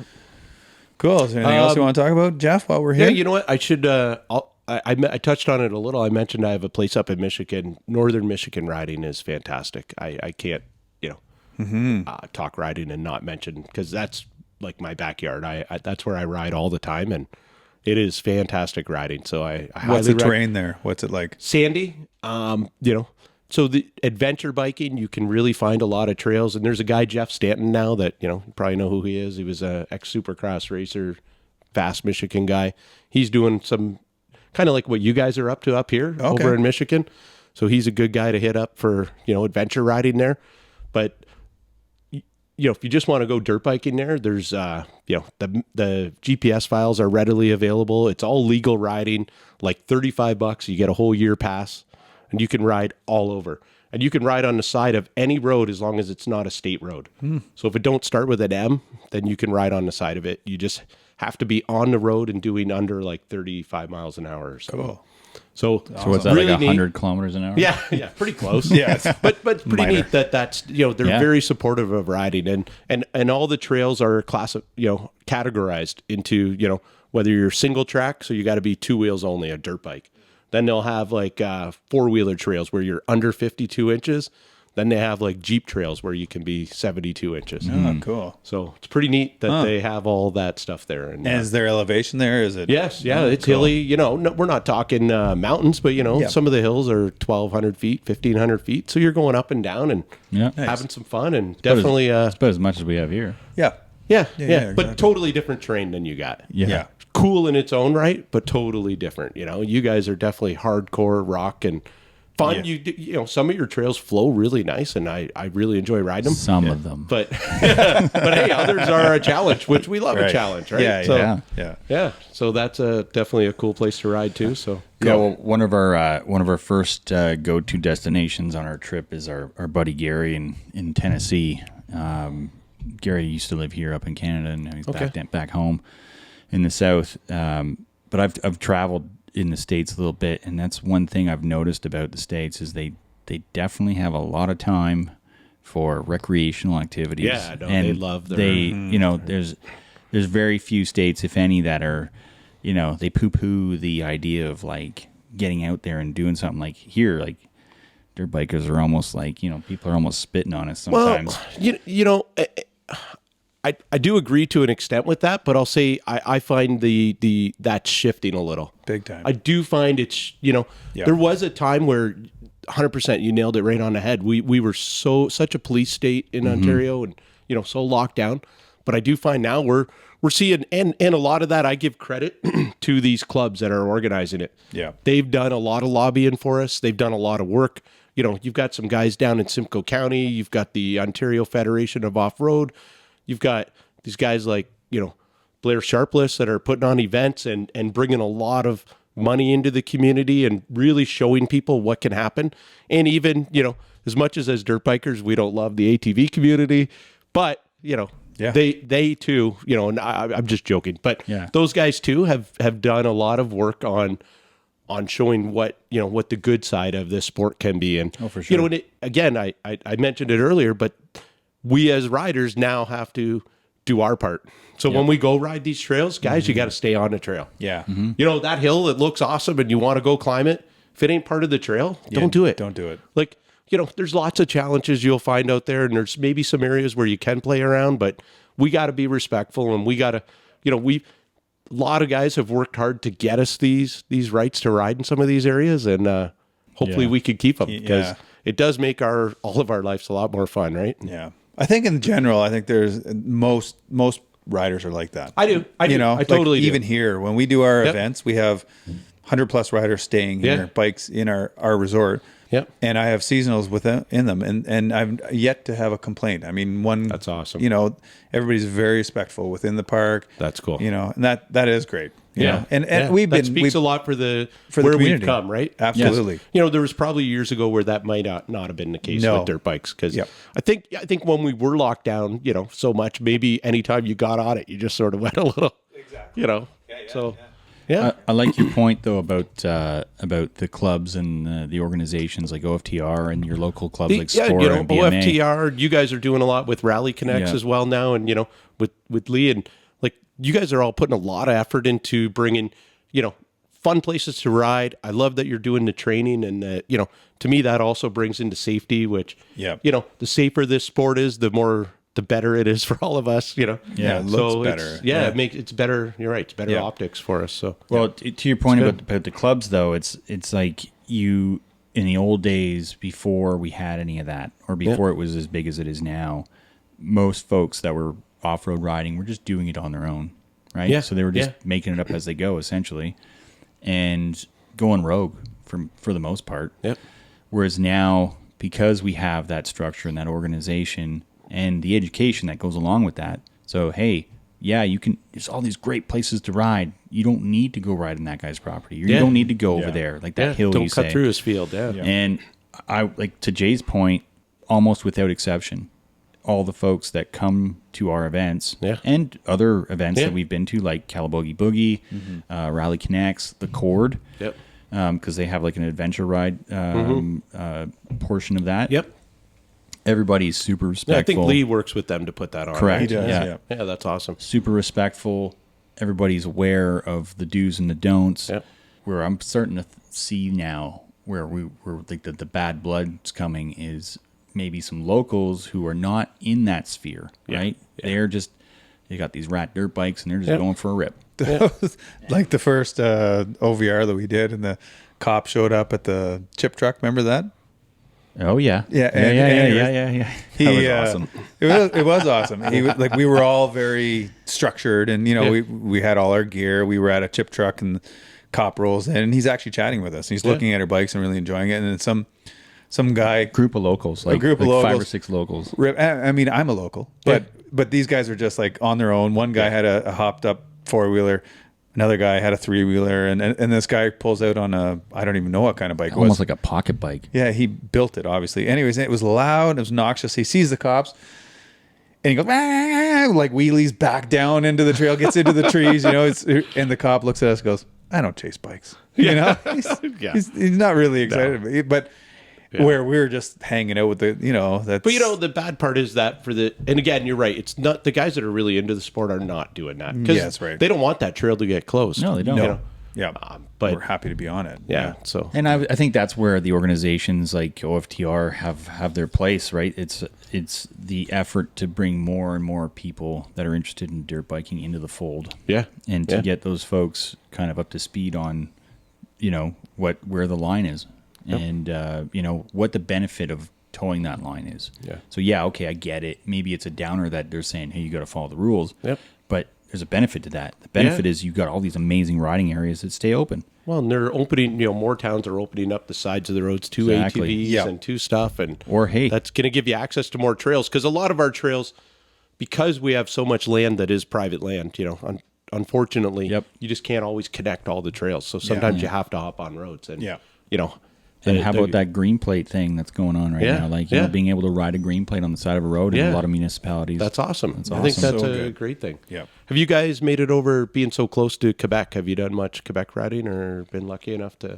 We've Only both, adventure bike. Yeah, we've both had some trips across, like going in the ZEC and stuff like I've that, ridden which is to the awesome. ZEC there. I think I know exactly what You know? ZEC you're Oh, talking yeah. about. Just up on 17 It's by beautiful. yeah. Ralston. You cross over in Ralston? Yeah. I've done good that. stuff. That's fantastic. That is, And you end yeah. up in Temiskaming. Temiskaming, yeah, exactly. That one's a fantastic. That is. Yeah, we've done that. Is that where Rose and Jeremy are? No, they're in They're Temagami. Temagami, right? Yeah, But all over. I mean, Quebec. The reason I bring that up because they're years ahead of us with acceptance, and They are. And even just their that the sport has been a lot bigger in Quebec for a lot of years. dude, their events, their events are huge. You go to a Quebec event, Yeah. like an off-road riding event, and there's an FMSQ event is Yeah. huge. Yeah. There's like hundreds, if not thousands, of people at those events, And I've went, and I've went a couple years ago, and I'll say COVID drove me to go to Quebec because I couldn't. For years I've been going to the U.S. and they offer such big events and so much to offer. That's kind of where I've been going, and with COVID being locked down, I started venturing out, and that's probably what drove me up here too. So Right. Not that there's anything good about COVID, but it definitely has made me look around my own backyard a little more, which is pretty cool because we have a lot of cool things to offer here in Ontario and in Quebec that are fantastic. St. Michael's, that area. There's a company there. I know you guys are in this sort of business, but Rando Raid. there's they lots of room, man. There's That lots of room. exactly. There really is because you know what, guys that would come here would go there as well. And For sure. That Rando Raid company, me and Wayne and Macker and some of those guys did a tour with them, and it was fantastic. Cool. Really cool riding. You guys would love that as Right well. on. So Whereabouts is that? That's they run out of St. Michael's area. St. Michael's, okay, yep. Yeah. So we went up to a lodge and stayed the night at this lodge, a hunt club that was kind of off the grid, and yeah, nice. yeah, it was pretty cool experience. So Yeah, me and a buddy of mine years ago, I was still rocking the 990 at that point, and he's like, "Hey, do you want to? We're gonna go for a ride up in the La Vérendrye, ZEC, and stay at a hunt camp." And I'm like, "Okay, great." As it turned out, we had another dude with us, extremely green to off-road riding. Oh yeah. Should have taken a lesson. Yeah, he was an experienced rider, but street. Yeah. Decided he wanted to get into off-road riding, bought a 640 and dropped it in the parking lot about 6 times, like on our way out of the Tim Hortons parking lot, which was total foreshadowing. We ended up doing about 30, 40K an hour pretty much the whole way to this hunt camp. But long story short, getting out there and staying at this place, like we were in the middle of fucking nowhere, man. That's awesome. Like nowhere. There was nothing. Like there was an issue of fuel. Like so. We were getting out there, and my buddy had assured me there was a point where we could get fuel once we were in the ZEC. So we get to that point, and it's some guy's house. He's got a fuel tank, right? That sounds like Baja. Yeah, Yeah. totally. And anyways, we roll up, and nobody's around, and we're like, what the heck? And some guy comes out, and he's like, oh, hey, yeah, I'm out of gas. We haven't had gas for like a couple weeks. Oh, no. And I'm like, shit. And I'm like, well, hey, man, like the 990 doesn't have a huge tank compared to the 640, and I'm like, this is my point of no return. Like, I need to get back. Just so happens, as we were kind of figuring out our options, this huge crew of 4-wheelers roll by. Oh, nice. And so my buddy rolls up to them and he's like, "Hey man, how's it going?" "Oh, yeah, they're great." They start busting out beers and coolers and they're having a good old time. And they're like, "What are you guys doing?" And we're like, "We're going to this spot." And they're like, "Whoa, that's pretty far. Hey, you guys should hit that guy up for gas before you go." And I'm like, "Yeah, well, he's out of gas." And they're like, "What? What are you going to do?" And I'm like, "We don't know. I think we might have to head back." And they're like, No. We got lots of gas. Hold on." That's awesome. I was like, "Hey, Jean-Guy, give me some of your gas. Give me some of your gas." Next thing we know, we got liters of gas and we're all pouring it into my Wow. 990. It's the off-road riding community, And- right? oh, yeah. Everyone's great people. And I loved it. It was great. And they offered us a bunch of beers, but I'm like, no, we got some hours to put in. That's awesome, man. Otherwise, I would have taken the beer. But you mentioned your buddy that wasn't as good of a rider, and I get this a lot because I'm always the guy that plans the trips and does all that, and I probably have, certainly than a lot of my friends, I have more riding experience, and I know a few of them, or some of them will worry about, I don't want to hold you up, I don't want. I speaking for myself, like I don't mind. You know what I mean? If I've invited a guy on a trip, then I feel he's good enough to go on that trip, and there's not. As long as a guy is a decent rider and I feel he's capable, that what I worry more about is that I don't want to see people get hurt. So as long as I feel he can do it where he won't get hurt, and then, if I invite him, because you never have to wait that long. Even if I really do feel like I need to go fast for some reason for a little bit, I can always stop and wait and take a break. It's no big deal. And, you wouldn't have invited him. But I do feel like some people, I wouldn't have invited him. Yeah. And I do feel like some people worry about that a little, but, We've talked about this in past podcasts. If it's good to get yourself in an uncomfortable position, like if to go ride with people that you think are a little bit too fast, because it gets you maybe seeing the way other people ride. Absolutely. It gets you into new locations. Like for sure, for the first couple of years I rode, I was all hesitant. I'm like, well, I'm not going to ride with that guy. He's way faster than me. But you learn from those people. Where I'll say, and then even when you get like, I'm a fairly decent rider now, and I look for guys faster than me to ride with. Sure. Yeah, absolutely. Because, I still crave to get a Can little. you even see those people that are faster than you, Jeff? Like, is it physically possible to see those believe people? Me, yeah, believe me. I don't. There's guys, man. There's lots of guys. But no, I really do love riding because I want to get pushed. You know what I mean? Same here. And you, like you said, going back to when I started racing GNCC. So I remember one year I'm racing, and it was before I went to like try and win the series. So I was just hitting a few of them, and I'm doing the morning class, and Scott Summers, he's kind of older at this point, but he's still, he was Scott Summers. He's so fast. So the guy goes by me, and I'm like, I just sort of tucked in behind him for a while, and not like I could keep up for very long. But I feel like in that little bit of time I did, I learned so much. Yep. Even little things like, that guy would come up on someone. And before that, there's so many guys racing a GNCC, right? You're always getting held up by traffic. Yeah. But my problem is I would always pull up to him and I'd just slow down and go their pace and then try and pass him. Right. He just doesn't slow down. And the difference is if you're racing and I'm racing and you hear me riding behind you, well, you're not letting me by. You're racing me. Right. But if you hear me coming and I'm going way faster, Yeah. you move out of the way. Right. And I'll say that works. So now when I come up to guys in a race, like, rather than letting off the gas and just coasting, I just pull in the clutch and turn the gas. And now people move over. They're looking for somewhere to get over. Yeah. But and I get it, they don't know that I'm faster when I pull up and I'm chopping the throttle and just riding quiet behind them. And they think, how long's he been behind me? Exactly. Yeah. So you just, learn little things. And so now I look for faster guys to ride with. Well, even trail riding. challenge. I mean, when I first started riding off road, I started with my KLR buddies. Yep. And then as I started getting more and more into the scene, I started riding with Darren. Yeah. And Darren's Darren. He's a great rider. He's been riding for years and years and years. And even before he did his Baja bid, he was an awesome rider. Yeah. And I remember distinctly, we had this kind of like little brief before we go on the trail. He's like, "Hey man, listen, don't try and follow me too close because most guys get hurt when they do that." He's broken a lot of people. Yeah, he's broken a few people. I promptly ignored that advice, and Of course. I As you would. I got a really up close view of a ditch a couple times, and him saying that and then watching him ride, Yeah. kind of like, okay, there's something here. I need to go learn how to ride. So I did a class, Yeah. did a Chris Birch course, came back. All of a sudden, I'm keeping pace. Yeah. I'm not beating Darren, Yeah. but I'm keeping pace with Darren.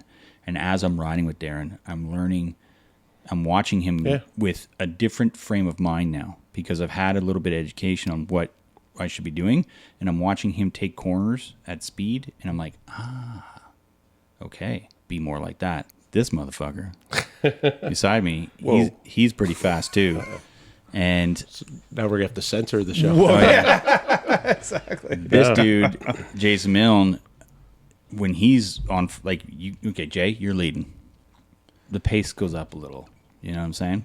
That's why I like being in the back. Yeah, no, you get a little wild on the throttle, but I love it because it's like, okay, it's on. Yeah. So we'll go back a little bit to the first time me and Jay rode together. It was kind of like a test bed for Valley Rally. I was doing. Yeah. We talked about this on a past podcast, but we were doing a ride with a bunch of buddies, and at one point they wanted to stop and do some touristy stuff and like take pictures and stuff. And so, but me and Jay wanted to keep riding. So we were on Old Barry's Bay Road. He's on his V-Strom 1000. I'm on a 450 EXC, and Jay's like, "Let's go." So we're totally opposite bikes. Yeah, total opposite bikes. So he's like putting on a clinic of twisty road riding, and I'm like, "Yes, let's do this." fun. Let's get it on. Yeah. And at first, I'm like, I'm on knobbies. I'm on a 450 dirt bike. Yeah.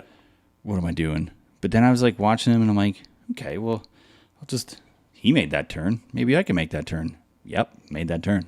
Just kept going like this, and then just watching him take the line and do, and that's how when you ride with faster and more capable riders, observe, watch them. Yeah, absolutely. Take some notes, and if they're making the corner, do what they do. Yeah. That and seat time. Seat time. Yep. Go ride more. Yeah, exactly. Ride more. You want to just ride more. Yes. Just go ride. Yeah. So you've mentioned a couple times on this podcast the idea of being a safer rider. Yeah. When it comes to getting some training, and I can't agree more. Yeah. So this weekend when we were doing the train up for the Rally Connect stuff with Lee, we were having a discussion about the origins, like how he came about it because he came up through the Chris Birch School. Okay. And Chris's whole thing is like say no to slow. Yeah. Which I don't disagree with. Yeah. But ultimately, what this type of training does is it makes you a safer rider. Yeah. And it makes you a safer rider in a lot of different ways. And as a motorcycle rider in general, so I came into this as a street rider. Yep. I did most of my street riding overseas. And when I compare what is available to the average rider here in terms of training versus what's available over there, I'm just like, what are we doing? Yeah. You're saying higher insurance rates because there's incidences. Well, there'd be less incidents if there was proper training. Yeah. And stuff like this is what people need. 100%. Especially off-road riding. Yeah. I mean, the difference between someone who grows up with dirt bikes, rides on the farm, figures it out themselves, and someone who actually takes a course and works at it is night and day. I mean, as you become safer, it's hard to become faster. It's hard to compare us to a lot of places in Europe because we kind of dropped the ball on that. And I know people don't like more rules and being policed, but in my personal opinion, we dropped the ball on that. We let any age person buy any size bike or any experience level person, I should say. Yep. Where in Europe, they make you start on a 125cc. Right. Then you can graduate to a 250 and move up. And I'm not talking about dirt bikes. I'm talking on the road. Yeah. Us allowing 16-year-olds to buy but this is anyway another topic. Well, and I don't believe in putting kids in Ferraris. Right. Exactly. That's really what you're doing when you're giving them a 600. Well, and again, this is kind of where I find a lot of mileage, where I get a lot of mileage out of the idea of good folks in the off-road scene. Yeah. Most off-road folks won't put their kid on a 300 two-stroke out of the gate. They're going to get them on a 50. They'll get them on a 110. They'll progress them because they know, they understand. Yeah. Whereas with the street riding, it's like you say, it's like you get your M1 and you're going to buy that. They want the cool bike. If you want, I did a cool bike. I bought a 16. I bought a 600. 2 days later, hit a car. Here, right? Totaled the car. Left through it. Wasn't. I say it wasn't my fault, and it really wasn't. The guy made a left in front of me, but I look at it now, and I'm like, if I had more experience, maybe I would have avoided that accident. 100%. Because I wasn't driving defensively enough. Yeah, that guy made a left in front of me, but maybe I should have foreseen that coming and been able to. I have more experience now, and I ride so different. So Yeah. anyway. I would say riders need, especially on the street, they need to ride, and some might take offense to this term, and that's fine, but they need to learn to ride offensively more than defensively. Because if you ride defensively, it's already too late. Yeah. You need to understand where you are and where those danger zones are and get yourself out. If you're riding a motorcycle with 100 horsepower, you have more ability to get out of those danger zones than a driver. Yeah. Right? Yeah. I mean, case in point, today I was coming home from the office on the way to get ready to come here, and some old guy did a lefty right in front of me. That was me. I'm sorry. Yeah. He did say he's almost 50. I didn't see it. I couldn't see it through Totally. my glasses. But because of my experience, it was front and rear, stand up, lean back, maneuver out of that. No big deal. Was I pissed? For sure. But I was totally You're able to always handle pissed. Who the hell are we kidding? Did you throw a hissy fit? I may have thrown bet him the you bird and followed him and kicked his mirror off his door. Son of a bitch. So this is That's evidence your driving now. So now offensively. this is evidence. Yes, exactly. Yeah. No, but I feel that in all seriousness, I think if there was some good training out there for riders, they could avoid those situations. Yeah. In a big way. But yeah, man. Yep. Oh, you got serious on me, man. Oh, sorry. So sorry.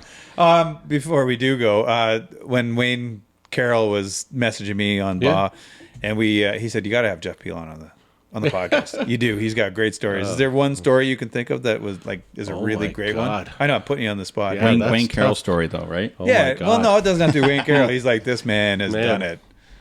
Wow, Wayne Carroll. Ah, man. Thanks, Wayne Carroll. Yeah, that's tough. Definitely. So one story about I'll throw a story of Wayne out there. Where, so we're on the. I got into the Rip to Cabo. I got lucky. So the second year I went, I invited Wayne. I was able to talk to them and talk weasel them in. Weasel him in. Yeah. Which everyone loved him. Wayne's a love. Yeah, everyone likes Wayne. He's an great. awesome guy. Yeah. So, but we're there the first day, and Wayne, was a little tired at the end of the day. So, and when you're on this Rip to Cabo, Cameron has a tradition where every night, whether you've been coming your first year or every year, you got to stand up and tell a little about yourself and why you love Baja and want to be on the Rip, and Cool. just sort of everyone's got to say a little something. So the first night, Cameron gets up and he's talking, and then he's like, we'll start with the new guy. Where's Wayne? And Wayne's already gone to bed. So now Cameron's looking at me and he's like, Pilon, this is your guy. That's all he ever calls me is Pilon. He's like, Pilon, where's your guy? Like, Wayne. So so we took his bike and I hid it in my bedroom, my room. So when he got up in the morning, he couldn't find his bike. So we're always doing stuff like that. Like Cool. when the bikes finally, I just did a trip in February with another group, High Desert Adventure. And these guys are out of Oregon. Ace that runs it, I'd met him on this Rip to Cabo. Mm-hmm. So Ace had reached out and invited us this year on a ride that he's putting together. And it was a fantastic ride. Same thing all the way to the tip. And so Macker ended up hauling me and Wayne and RJ went on that ride.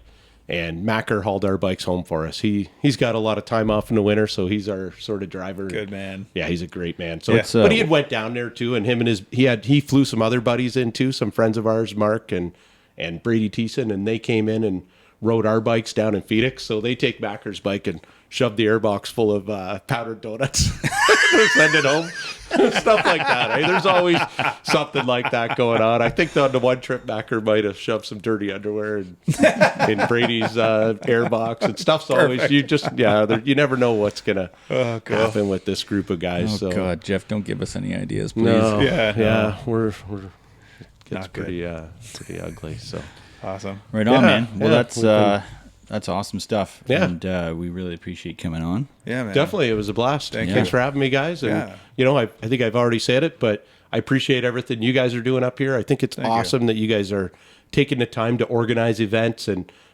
giving people a place to ride. A lot of people haven't seen Northern Ontario like this. Like especially I'm from way down south by Windsor, so it's a bit of a hike for us up here, and really, other than coming up for the cord and stuff, we don't even know where these trails are. So Yeah, right. for guys like you to take the time to organize events and be able to show us where these trails are and let us see some more of this, it's a fantastic thing. So it's our we pleasure, truly man. appreciate it, and keep up the good work. And I look forward to riding more events with you and riding with you in general. And Right on. who knows, maybe on your ride down there, you'll, Look us up, man. yeah. We'll be looking him up. Who are we kidding? You just might see me pull up beside you, and I'll tag along With for a few days. Yeah, you like, never oh know. my God, it's Jeff Pilon. You never know. So don't be Right surprised. on, you know? he is I love everywhere. it. Yeah, he's everywhere. Don't be surprised. Right Yeah. on. So I Cool. wish you the best of luck on that trip. Thanks, buddy. I Awesome. think it's an awesome adventure. It'll be fun. All right. Thanks. Cheers. Okay, cheers. Thanks. See ya. I hit a tree with my face. This is what the aftermath of FML looks like. Where's the easy button?